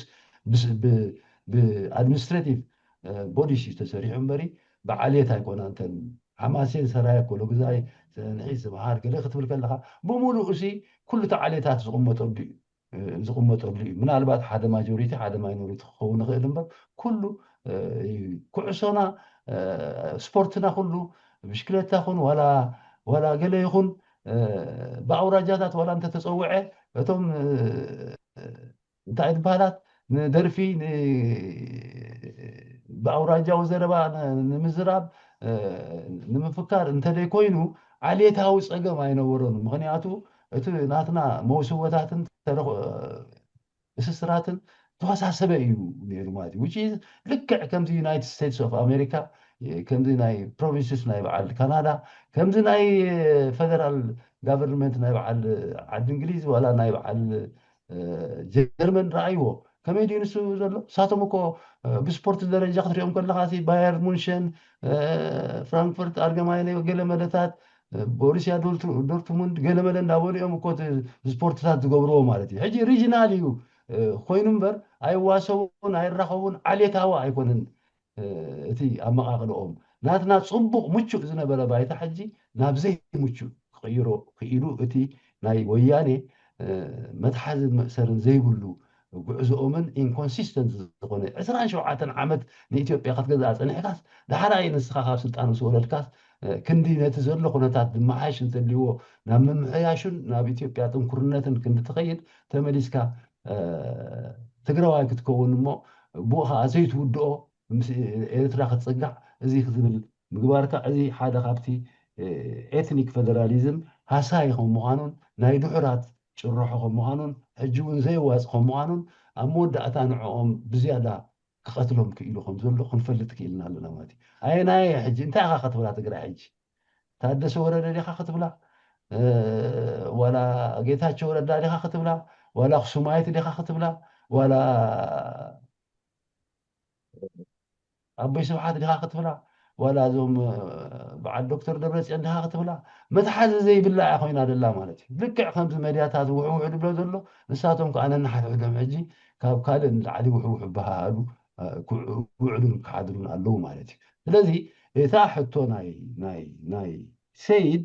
ነዚ ወድዕነት ነንብቦ እዩ ሓቲቱ እዚ ወድዕነት ከዓ ከምዛ ዝብለካ ዘሎ ኸያ ሰይድ ከምዛ ዝብለካ ዘሎ ኸያ ግን ክትዓረቕ ዝኽእል ወድዕነት ኣሎ ክትዓረቕ ዘይክእል ግርጭት ኣሎ ክትዓረቕ ዘይክእል ግርጭት ከዓ ኣሎ ማለት እዩ እዚኦም ኩሎም ከምቲ ኣብ ገለ ሾርት እንታይ በሃላት ክሊፕስ ዝገበርክዎ ኣነ ኣብ ፌስቡክ እንታይ ርአ እዚኣቶም ሰከንደሪ ዝኾነ ፅርኢ እዩ ዘለዎም መልቲን ፖት ናቶም ኤርትራ እያ ኤርትራ ንኣብነት ሕጂ እንድሕር ክፅጋዕ የላ ምስ ኢትዮጵያ ክፅጋዕ የላ እዚኦም ኩሎም ተዓራቂ ግርጭት እዩ ዘለዎ እዚ ናይ ትማል ብቀዳማይ ጠቂስና ነበርና ኩሎም ኢትዮጵያውያን ሕጂ ዝብሉ ዘለዉ እንታይ እዩ ሽግሮም ባሕሪ ዶ ብሉ ገሊኦም ገለ ዶ ብሉ ገሊኦም ገለ ዶ ብሉ ገሊኦም ገለ ዶ ብሉ ገሊኦም እንድሕር ኤርትራ ናብኦም ክትፅጋዕ ኮይና ዘርኢ ዝኖ ፕሮብለም ንሶም ተሪፍዎም ዘሎ ሽዑ እቲ ናሽናል ሪኮንሲሌሽን ዝበሃል ከመይ ጌርካ ነቲ ረብሓታት ትካላት ናይ ዲሞክራሲ ኣብ ሙሉእ ኢትዮጵያ ከም ድባፃሕ ጌርካ ተመዓራርዮ ጥራሕ እዩ እቲ ማለት ከም ፕሮሰስ መጠን ዴሞክራሲ ከመይ ጌርካ ተስፍሖ ዳ እዩ ዘድልዮም እምበር ካልእ ክስታይ የብሎም ስለዚ ንሕና ኤርትራውያን ወይ ንሉዕላውነትና ብግቡእ ንረዳእዮ ምዕዝነት ክንገብር ከለና ከም ዝፅምዶ ዶ ዝብሎ ዘለዉ ምዕዝነት ምግባር ማለት እዩ ከመይ ጌርና ምዕዝነት ጥዑይ ምዕዝነት የማን ፀጋም ዘይብል በዓል መን እዮም ከምኡ ዝገብሩ ኣለሊና ፈሊጥና ብትክክል ማለሲ እቲ ናይ ሾርት ሬንጅ ዝበሃል ፎርሙላ ናይ ቀደም ኣይሰርሕን እዩ ምክንያቱ ሕጂ ንክልተ መዓልቲ ፈታዊካ ትገብሮ እሞ ተን ክልተ መዓልቲ ምስ ተወዳእካ ፀላኢካ ትገብሮ እንድሕር ኮንካ እዚታት ክንገድፎ ክንበክዕ ኣለና ሓድሽ መድረክ ስለዝኾነ ሓድሽ ፎርሙላ ክንቅይር ስለ ዘለና እዩ ነዚ ኩሉ ህዝቢ ከቢድዎ ደሉ እሱ ይከቢድዎ ደሉ ወይለ ንዓኹም ሓራም ንዓና ሓላል እኮይ እንዳበለ ዝማጎት ህዝቢ ንስኹም እንድሕር ምዝ ክትማኸሩ ኮንኩም ዳ ንሕና ከዓ ምዝ ዘይንማኸር ዋላ ምስ ሸይጣንኹም ይብለካ ሓደ ከምዚ ጌርካ ዝመፅእ ፎርሙላ ናይዞም ገበቲ ሓይልታት ጌርካ ልኡላውነት ከተኽብር ኢንኮንሲስተንት ዝኾነ ሳይንቲፊክ ብዘይኮነ ፎርሙላታት እንዳትጥቀምካ ክትከይድ ኣይትኽእልና ንሕና ሕጂ ዕርክነት ምሕዝነት ክንገብር ከለና ኣብ ቀረባ ኹን ኣብ ርሑቕ ሳስተይናብል ጉድለት ክህልወና እዩ ግን ነቲ ጉድለት ሽዑ እንዳመሓይሽናዮን እንዳልቀብናሉ ንኸደሉ መስርሕ ናይ ዲሞክራሲ ዳ ከነናድን ምሕዝነት ከምኡ ዝኣመሰሉ ኣካላት ኣናዲና ዳ ሓድነት ክንገብርን ፅምዶ ክንገብርን ከም ዝበሃል ዘሎ እዩ ዘለና እምበሪ ብሽም ህልኽ ገበካ እስኻ እኳ ከምዚ ዝገበርካ ከምኡ እዩ ናይ በዓል ባዱራይ ትርእይዎ ደለኹም እንታይ ንዓኹም ሓራም ንዓና ከዓ ሓላል እንዳልካስ ተደሊኻ ምስ ህግደፍ ተዘናጋዕ ተደሊኻ ምስ ኢትዮጵያ ትዘናጋዕ ተደሊኻ ምስ ኣብይ ትዘናጋዕ ተደሊኻ ምስ ከምዚ ዓይነቱ ቃልሲ ጌርካ ዘይንፁር ዝኾነ ገባብ መንገዲ ሒዝካ ክትከይድ ኣይትኽእልን ኢኻ ኣይተሓዙለይ ብጣዕሚ ስለተሰማዓኒ እየ እምበር ክዛረብ ከማን ዓቕሚ የብለይን ብሩኽ ምሸት ይግበረልኩም ይቐኒየለይ نو نو نو نو تزارب كتحومتك. ثانك يو بشاي. ثانك يو. اوكي حجونتي حساب زلو وطنا زلو كند مخنيات تفصم أبز حجي من هاجرنا نهزبنا شخيلو بتدقى قامي خا عرفت بزي بلو دي شغله إساس أفوركي إساس أفوركي أوشتاو هاجرا وداي confined كوينو حزبي إرترا كاب قسلو بخمي حاوي ناب تمرتي تكنولوجي قطباوي معبلنا نايت هاجر فوكس أبكن تزقبر وقعت عم مهنات عم مفتار يو تعالي شو تن دحري درج مسعارو زحلفا شو عطى عمتات بس هو دق دحان كوينوم تستقسكو نت بتاعتنا كونفدريشن دو بواغا زي بالخوين دو تايدو نايدو صحن كله كليرلي زتأمت كو نجار انتايو تي نمنتاي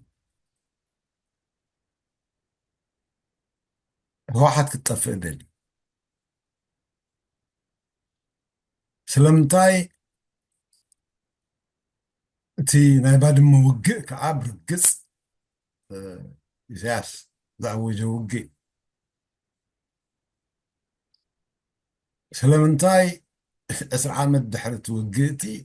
جيز 1978 نيرو قلت شحن عدن قلت شحن توديو እንደገና ከዓ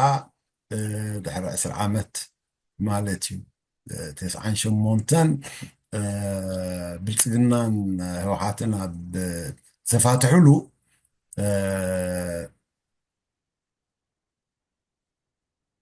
ኣብይ ከዓ መጣፍእ እቲ ህወሓት ምክንያቱ ኣብይ ህወሓት ጥራሕ ኣይኮነን ሽግሩ እቲ ቀንዲ ኤርትራ እያ ናይ ሰሜን ሽግርና ክፍታሕ ክኽእል ኣለዎ እስኻ ባሕሪ መሓዚ ባሕሪ ክብል እንከሎ ወደብ ማለት ይኮነን ቅድሚ ሕዚ ተዘራሪብናሉ ኢና ባሕሪ ክሕዝ መሬት ክሕዝ ኣለዎ ስለዝኾነ እዚ ዝዕላምኡ ህወሓት ድሕሪ ምጥፋእ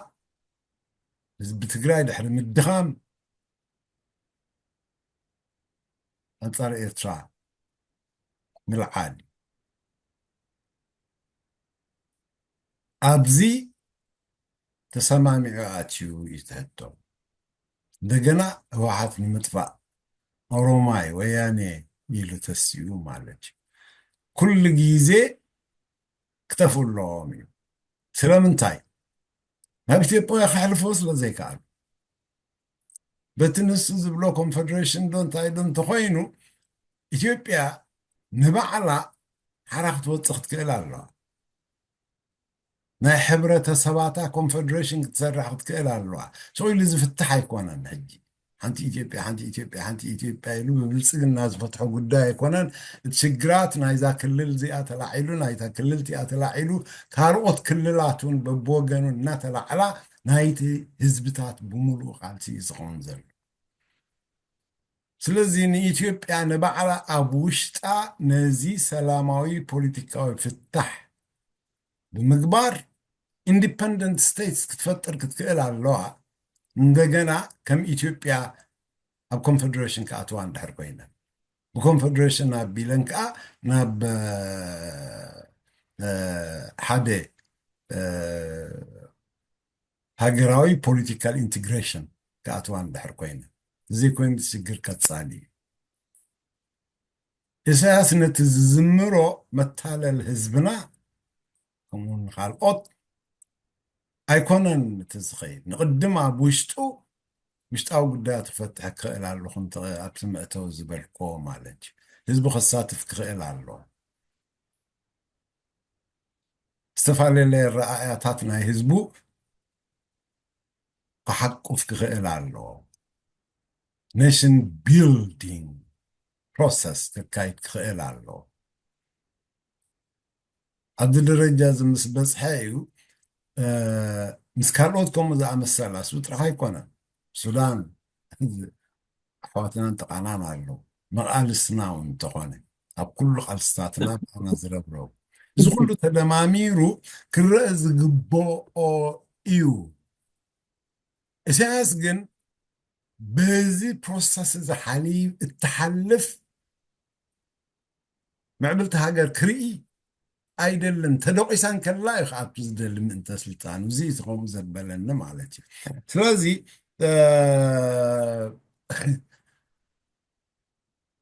ክንሪኦ ክንክእል ኢናቲ እቲ ጉዳይ ኣልዒለዮ ዕቁባይ ናባኻ መምህር ዘሩ ትሰምዑ ኣለኹም ወወ ስማዕ ዘሎ ኦኬ የቀኒለይ መምህር ዘሩ ምናልባት መምህር ዘሩ ፅሒፈልካ ነይረ ኣብቲ ናይ ዋትስኣፕ ኣብ ዝሓለፈ ሰሙንሲ ኣኼባ ብኸመይ ከም ዝተወደአ ምናልባት እንታይ ክቅፅል ከም ዘለዎ ግን ኣይመለስካለይ ኣነ ከዓ ክድውለልካ እናበልኩ ኣንበብካዮን ከይትኾን እምበር ፅሒፈልካ ነይረ እዚ ገዛ ዝጠለቦ ነይሩ ኣርእስቲ ክንቅፅሎ ኣለና ዝበሎ ማለት እዩ ፅሒፈልካ ነይረ ኣብ ዋትስኣፕ ዋትስኣፕ ብኡ እንድያ ንራኸብ ነርና ቅድሚ ሕጂ ግን ሕጂ ግን እንታይ ምናልባት ፅሒፈሉ ነይረ ሕቶ ሓቲቱ ነይሩ ሓዊ ዕባዝ ግድቡሲ እዛ መፅሓፍ ሙሳ ኣሮን ዝፀሓፋ ነይሩ ኣብታ ነፋሪት 708 ነፋሪት ክትፅዎ ከላ ኣብኣ ነይሩ ኣቦና ሙሳ ኣሮን ማለት እዩ ብዛዕባ ዝፀሓፎ ማለት እዩ ናይቲ ናይ ኣማንኤል ዮሃንስ ሓዊ ዘምህረት ማለት እዩ ከመይ ታገብር ይኸይዱ ገለ ዝበሎስኒ ምና ሓበሬታ ንክህቦ ብምባል ንሱስ ካብቲ ኣብዚ መፅሓፍ ፀሓይፉ ዘሎ ገለ ነፋሪት ክፀዊ ቅድም ፈቲኑ ነይሩ ካብ ባህር ዳር ሲ ድሕራይ ብየመን ገይሩ ብካልእ ገይሩ ንሜዳ ኣትዩ እንደገና ተላኢኹ እዩ ኣትዩ ንኢትዮጵያ ብስራሓት ናይ ህዝባዊ ግንባር ማለት እዩ ካብኡ ነዞም ዝፀውዩ ነዛ ነፋሪት በዓል ዋለልኝ ተረኺቡ ከዓ ኣብታ ናይ ነፋሪት ናይ ምፅዋይ ነይሩ እዩ ዝብሎ ኣብኡ ከዓ ከም ዝተቐትለ እዩ ዝገልፅ እዚ መፅሓፍ ማለት እዩ ሕጂ እዚኣ ንእሽተይ ሓበሬታ ንክህቦ እየ ምናልባት እታ መፅሓፍ ኣነ ሃብና ዕለ ወደይ እዩ ገዚኡ ረኪብዋ ኣብ ገለ ኣብ ዋሽንግቶን ዲሲ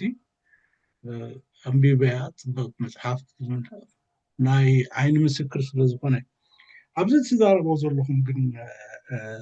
ንክምለስ እንድሕር ኮይነስኒ ኣነ you can call me whatever you want shallow minded ክትብሉ ንትኽእሉ ዋላ ገለ ማይንድ ክትብሉ ንትኽእሉ ኢኹም ኣነ ዘገድሰኒ ኢሳያስ ኣፈወርቂ ህዝቢ ኤርትራን ንሃገረ ኤርትራን የዕንዋ ከም ዘሎ ጥራሕ ይፈልጥ ብድሕሪኡ no matter whatever it is ዘሎ ዝኾነ ይኹን ትንተና ንዕቁባይ ኣይምልክተኒ ኣነ ብናይ ብሓቂ እዚ ንዓይ ኣይምልክተኒ ኣብኡ ኣትየን ህዝበይ ሸንኮለል ከብሎ ድሌት የብለይን ንነብሰይ ከማን ሸንኮለል ክብላ ኣይደልን ኤርትራን ህዝቢ ኤርትራን ግን ይዓኑ ከም ዘሎ እቲ ዝዕንዎ ዘሎ ስርዓት ከዓ ስርዓት ኢሳያስ ኣፈወርቂ ከም ምዃኑ ይኣምን ኣብዚ እቶም ሸንኮለል ንብል ዘለና ንሕና ፅምዶ ዘይገበርና ዘለና ብሓባር ርእስና እሚርና ክንሰርሕ ዘይከኣልና ዘለና ሰባት ንሕና ሕምቀት ስለ ዘሎ እዚ ሕምቀትና እዚ ከመይ ጌርና ንሐድሶ ወይ ንቕይሮ ኢልና ተንማየጥ ዝበለፀ ኮይኑ ይስማዓኒ ተዘይኮይኑ ንዓይ ከም ዕቁባይ ሸንኮል እዩ ኢሉ ኣብዘየለ ሸርሒ ኣብዘየለ ሽርሒ ክብል ከለኹ እቲ ኮንስፒራሲ ቲዮሪ ዝበሃል ኣብኡ ኣትየ ኣነ ሸንኮለል ክተብሎ ንህዝብካ ፅቡቅ ኮይኑ ኣይስማዓኒ ወላ ንዓይ ከመንኩም እዩ ሓደ ርእቶ የምፅእ ሓደ ርእቶ የምፅእ ሓደ ርእቶ የምፅእ which is ክሰድካ ሸንኮለል why can't we focus ሓደ ዘዕንዋ ዘሎ ንህዝቢ ኤርትራ ዘዕንዋ ዘሎ ንሃገረ ኤርትራ ስርዓት ኢሳያስ ኣሎ እዚ ስርዓት እዚ ከመይ ገይሩ ይመሓው why can't we focus ኣብዚ እንታይ እዩ ንድሕሪት ተመይስካ ንሓንጎልና ድብፅብፅ ኣነ ናይ ብሓቂ ከም ዕቁባይ ኣነ ሓንጎለይ ብፅበፅ እዩ ብዛዕባ ዘረባታት ተምፅኦ እዚ እኮ ታሪክ እዩ ክትፈልጦ ትኽእል ኢኻ ታሪክ ብነብስካ ሒዝካ ግን ከቃልሰካ ኣይክእልን እዩ ኣብ ታሪክ ተዓቂብካ ኣይትቃለስን ኢኻ So why don't we focus ንሕናስ እንታይ ኢና ክንገብር ዘለና ፅብቕቲ ሰዓት ኣብ ዝሓለፈ ሰሙን ብርቱዕ very hot ዝኾነ ዲስካሽን ነይሩ እቲ ቁርብ እቲ ምምንጣል ነይሩ ናይ ዘረባታት እዚ ኮይኑ እምበር ንሕና እንታይ ኢና ክንገብር ዘለና ካብ ዘለናዮ ኩነታት ብኸመይ ኢና ክንወፅእ ንኽእል ንኸመይ ጌርና ኢና ንቕድሚት ክንሪኢ ንኽእል እሞ ሓቢርና ክንቃለስ ንኽእል እዩ ፅቡቅ እዚ ነይሩ እቲ ዝነበረ ዲስካሽን ወኣነ ንብድሕሪ ሕጂ ከማን ብእውነት ከም ሎባ ክህቦካ ዝደሊ ዘርኡ ኣብኡ ጥራሕ ፎካስ እንተንገብር ዝበለፀ ኮይኑ ይስምዓኒ ኣነ ከም ዕዋይ መጠንሲ እቲ ሸውሃት ናተይ እንዳተዓፅኦ ይኸይድ ኣለዎ ኣብ ታሪክ ኣብ ኮንስፒረሲ ቲዎሪስ እንዳተዛረብና እሞ ከዓ ኣብ ሓደ ክንመፅእ ዘይንኽእለሉ ነጥብሳት እንዳምፃና ኮለል ክንከን ንሕና እኳ እዞም ኣብዚ ገዛ ዘለና ኮለል ንብለናስ ንህዝብና እንታይ ዓይነት መልእኽቲ ነመሓላልፍ ኣለና ብጣዕሚ እዩ እሞ ኣካሉ ክኸውን ከሎ ከዓ ኣነ ቁርብ ስከፍ እየ እሞ ኣይሪሊ ኣነ ብኾነ ሽም ከተጠምቑኑ ትኽእሉ ኢኹም ምናልባት ዕሚቕካ ስለዘይትርኢኻ ዋላ ዝኾነ ይኹም ክትብሉ ግን ኣነ ንዓይ እዚ ሓንጎላይ ዕፁ እዩ ኣብ ከምኡ ከሎ በርከ ኣብ ዘለኹ ኩነታት ኣይኮነን ዘቃልሰኒ ዘሎ ኣነ 40-50 ዓመት ንድሕሪት ተመሊሰ ክቃለስ ኣይደለን እዚ ሕጂ ኮይንዎ ዘሎ ህሉው ኩነታት ህዝብና ኣብኡ ፎካስ እንተንገብር ብጣዕሚ እዚ ኣነ ንስኻትኩም ኣብዚ ገዛ ዘለና 10 ሰባት ምርዳእ ሲናሉ ዘለና ብሓንሳእ ክንሰርሕ ዘይንኽእል ዘለና ኣብኡ ፎካስ እንተንገብር ስለምንታይ ኢና ብሓንሳእ ክንሰርሕ ዘይንኽእል ኣብኡ ፎካስ እንተንገብር ዝበለፀ ኮይኑ ይስምዓኒ ክብረት ሃበለይ ነዛ ርእቶ ክህብ ደይበ يغني ማምር ዘሩ Thank you ኦባይ ኣነ እዚኣ ክምልሳ ዝኽእል እንታይ እዩ ሓቅኻ ኢኻ እቲ ሽግር ከመይ ጌርና ነዚ ኣብቲ መእተዊን ኢለዮ ኣብ ኣርዑት ህዝብና ኣብ ኣርዑት ሓፂን ኣብ ማእገር ህዝብና ኣንቢሩ ዝጭፍልቆ ዘሎ ነልግሶ እዩ እቲ ጉዳይ ኢለዮ እዚ ነቲ እንታይ ንግበር ዝብል ኩሉ ግዜ ነልዕሎ እዩ ሕጂታ እንታይ ንግበር ነዚስ ከመይ ጌርና ነልግሶ እትብል ብዙሕ ግዜ ብተደጋጋሚ እናልዓልና ዝመፃእናን ንቕፅል ዘለና እንታይ ንግበር ኢና ንብል እምበር ብተግባር ነቲ ዝቃወም ዝጥርነፈሉ ሜካኒዝም ክስራሕ ኣይትኽኣልን ብኣንፃሩ ንሱ ድጋፍ ህዝቢ ከዳሉ ክኢሉ እዩ ክሰርዐ ክኢሉ እዩ እታ ኣፈራሪሑ እናቐጥቀጠ ሒዝዎ ዘሎ ኣብ ውሽጡ ከዓ ምእንቲ ረብሐኦምን ካሊእ እንታይ ክብለሎም እቶም ስልጣን ዘለዎም ምእንቲ ረብሐኦምን ስልጣኖምን እቶም ምስኦም ተተዓሲቦም ዝሰርሑ ከዓ ምእንቲ ረብሐኦም ዝድግፎ ክሳዕ ገንዘብን ገዛውትን ዝወሃቦም ኣነ ሓደ ሬከርድ ክሕዚ ኢለሲ እዞም ቪላ ዝወሃቦም ደገፍቲ ኣጠቃዕቲ ናይ ኢሳያስ ውሕዳት ኣይኮኑን ኣብ ባፅዕ ይወሃቦም ኣብ ኣስመራ ይወሃቦም ፅባሕ ዋኑ ገዛ ኢሉ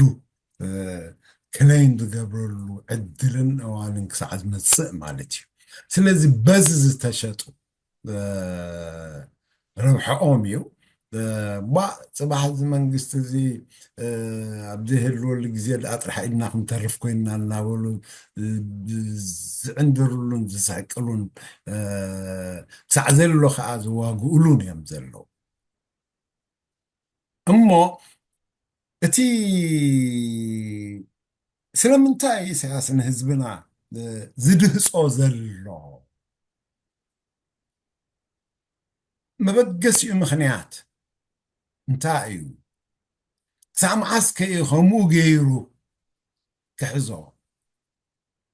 ውልቀ ዕላምኡ እንታይ እዩ ከምቲ ዝብልኮ ውልቀ ምልኪ እዩ ግን ውልቀ ምልኪ ክበሃል እንከሎ መሳርሕቲ መሳርሒ ማለተይ ቱልስ ክሃንፅ ናይ ግድን ኢኻ ብላዕሊ ክሳዕ ታሕቲ ስለዚ እቲ ዕላምኡ እንታይ እዩ ንዕኡ ንምዕዋት እንታይ ይገብር ኣሎ ኣብ ሃገር ፎካስ ዝገብር ሰብ ኣይኮነን ኣብቲ ህዝብና ክሓልፈሉ ፎካስ ዝገብር ሰብ ኣይኮነን ኣብቲ ቀፃል ወለዶ ፎካስ ዝገብር ሰብ ኣይኮነን እዚ ኸለሊ ክኽእል ምክንያቱ ኣብ መጨረሽቱ እቲ ህዝቢ እዩ ክለዓል ዘለዎ እቲ ህዝቢ ክለዓል ዘለዎ እቲ ህዝቢ ዘልዕሎ ምክንያት ከዓ ከምዚ ኢሉ ባዕሉ ናብ ስልጣን መፅኡ ዝድዕኮ ዘሎ ዘይኮነ መተካትኡ ምስ ዘቐመጦ ስርዓት ክሰርሕ ምእንቲ እሞ እዝን እቲ ዕላምኡ ንዓኻ ዘጨፍልቐካ ዘሎ ምክንያት ዝበታትነካ ዘሎ ምክንያት ነቲ ሃገር ጅሆ ዘተሓዞ ምክንያት እዝን ዕላማ ንምዕዋት እዩ ካብ ኤርትራ ወፃኢ ዕላማ እንተዘይህልዎ ነይሩ ካብ ኤርትራ ወፃኢ ዘዋግእ ውግኣት ዘስራሕ ምክንያት ኣይምነበሮን ስለዚ ህዝብና ከለልዮ ክኽእል እንተዘየለልዮ አንጻሩ ክትሳይ ክእልኒ እቲ ዋና ናይ ቃልሲ ማዓስከር እኮ እቲ ህዝቢ እንተዘይከውን እዞም ኣብ ዲያስፖራ አንጻሩ እንቃለስ ኣለና እንብል ሰላማዊ ብወገንና ሰላማዊ ፖለቲካዊ ቃልሲ ህዝቢ ክካየድ ኣሎ ባልቲ ኢና እዚ እቲ መንእሰይ ሰራዊት ክነቕሓሉ ብዝኽእል መገዲ ክመሃር ክኽእል ኣለዎ እዩ ምክንያቱ ክሳብ 45 ዕድመ ዘለዎ መንእሰይ ኣብቲ ሰራዊት ይኹን ኣብ ምሕዳር ይኹን ኣብ ምንታይ ይኹን ዘሎ ብዕላማ ኢሳያስ ኣፈወርቂ ተሓፂቡ ዝዓበየ እንታይ ዝኾን ዘለይሉ ከለሊ ክመራመር ሶሻሊ ኤንድ ፖለቲካሊ ዝወርዶ ዘሎ ዕንወት ከይነቕሓሉ ካብ ትምህርቲ ዓፂዎ እዩ ደቂ ኣምታ ሜዳ ፖለቲካዊ ጉዳያት ናይ ሰራዊት ጉዳይ ኣይኮነን ናይ ውድብ ጉዳይ ኢሉ ዝዓፅኦም ንስኻትኩም ክላሽንኩም ወልቢልኩም ድፋዕኩም ሰሪሕኩም ምውጋእ ኢሉ ንግስነቱ እናረጋገፀ ዝመፀ ነቲ ህዝቡን ብኸምኡ መሰረት ይበታቲኑ ሕጂ እዚ ኸለልዮ ኣይግባእን ድዩ ክፈልጥ ኣይግብኦን ድዩ እዝና ፈለጠና ለለየና ነቕሐ ኣፉ ከከፊቱ ነንሕድሕዱ ክዘራረበሉን ክዕልለሉን ኣብ ዝኽእልሉ ደረጃ ክበፅሕ ብኡቢሉውን ውደብኡ ሓፍ ከብል ኣብቲ ደረጃ እቲ ምስ በፅሐ እቲ ምልኪ ክሃርሞ ክፍትን ንሱ ከዓ ረዚስታንስ ክፈጥር በዚ እቲ ቃልሲ ክኸይድ እምበር እቲ ብዚ ዘሎ ክሳዕ ሕጂ ሓቢሩ ዘቃልስ ግንባር ክሰርሕ ኣይከኣለን ስለዝኾነ እንታይ ዝግበር ነዚ ንምልጋስ እንታይ ዝግበር ነዚ ንምልጋስ እንታይ ዝግበር ነዚ ንምልጋስ ይርዳእኒ እዩ እቲ ትብሎ ዘለኻ ግን ካብ ኮንስፒራሲ ቴሪ ወፃኢ ጭቡጥ ምሳሌታት ናይ ኢሳያስ እንታይ እዩ ንሃገርናን ንህዝብናን ይሰርሕ ከምዘይነበረን ከምዘየሎን ከምዘይኮነን እዚ ጭቡጥ ኢልና ንህዝብና እነቕርበሉ እዩ ነዚ እቲ ክነቕሓሉ እንብሎ ዘይነቕሐ ህዝቢ ብዛዕባ ጉዳዩ ብዛዕባ ሓርነቱ ኣብኡ በፂሖም መፂኦም ሲሞ እንታይ ዶ ኮይንና ኣለና ኢና ሰሪሕና ንበልዕ ዓነና ታክሲ ዝሰርሕሲ ታክሲ ይዝወር ኣለኹ ይብል እዚኣ እታ ፀባብ ኣረኣ እዩ ካብዚ ክምዕብል ዶ ምኽኣልኩም ዓብይቲ ኮይኑ ደቀይ ደኣ ስለምንታይ ይባረሩ ኣሎ ወይ ከዓ ስለምንታይ ኩሉ ሰዓብ ድፋዕ ይነብሩ ኣሎ ናብራ ዲዚ ኢሉ ኣብ ክንዲ ክዛረብን ክማጎትን ዝኽእል ከምዚ ኢሉ ይምልስ ስለዝኾነ እቲ እንታይ ንግበር ዝበሃል ተበግሶታት ስለ ዝተሳእነሉ እዩ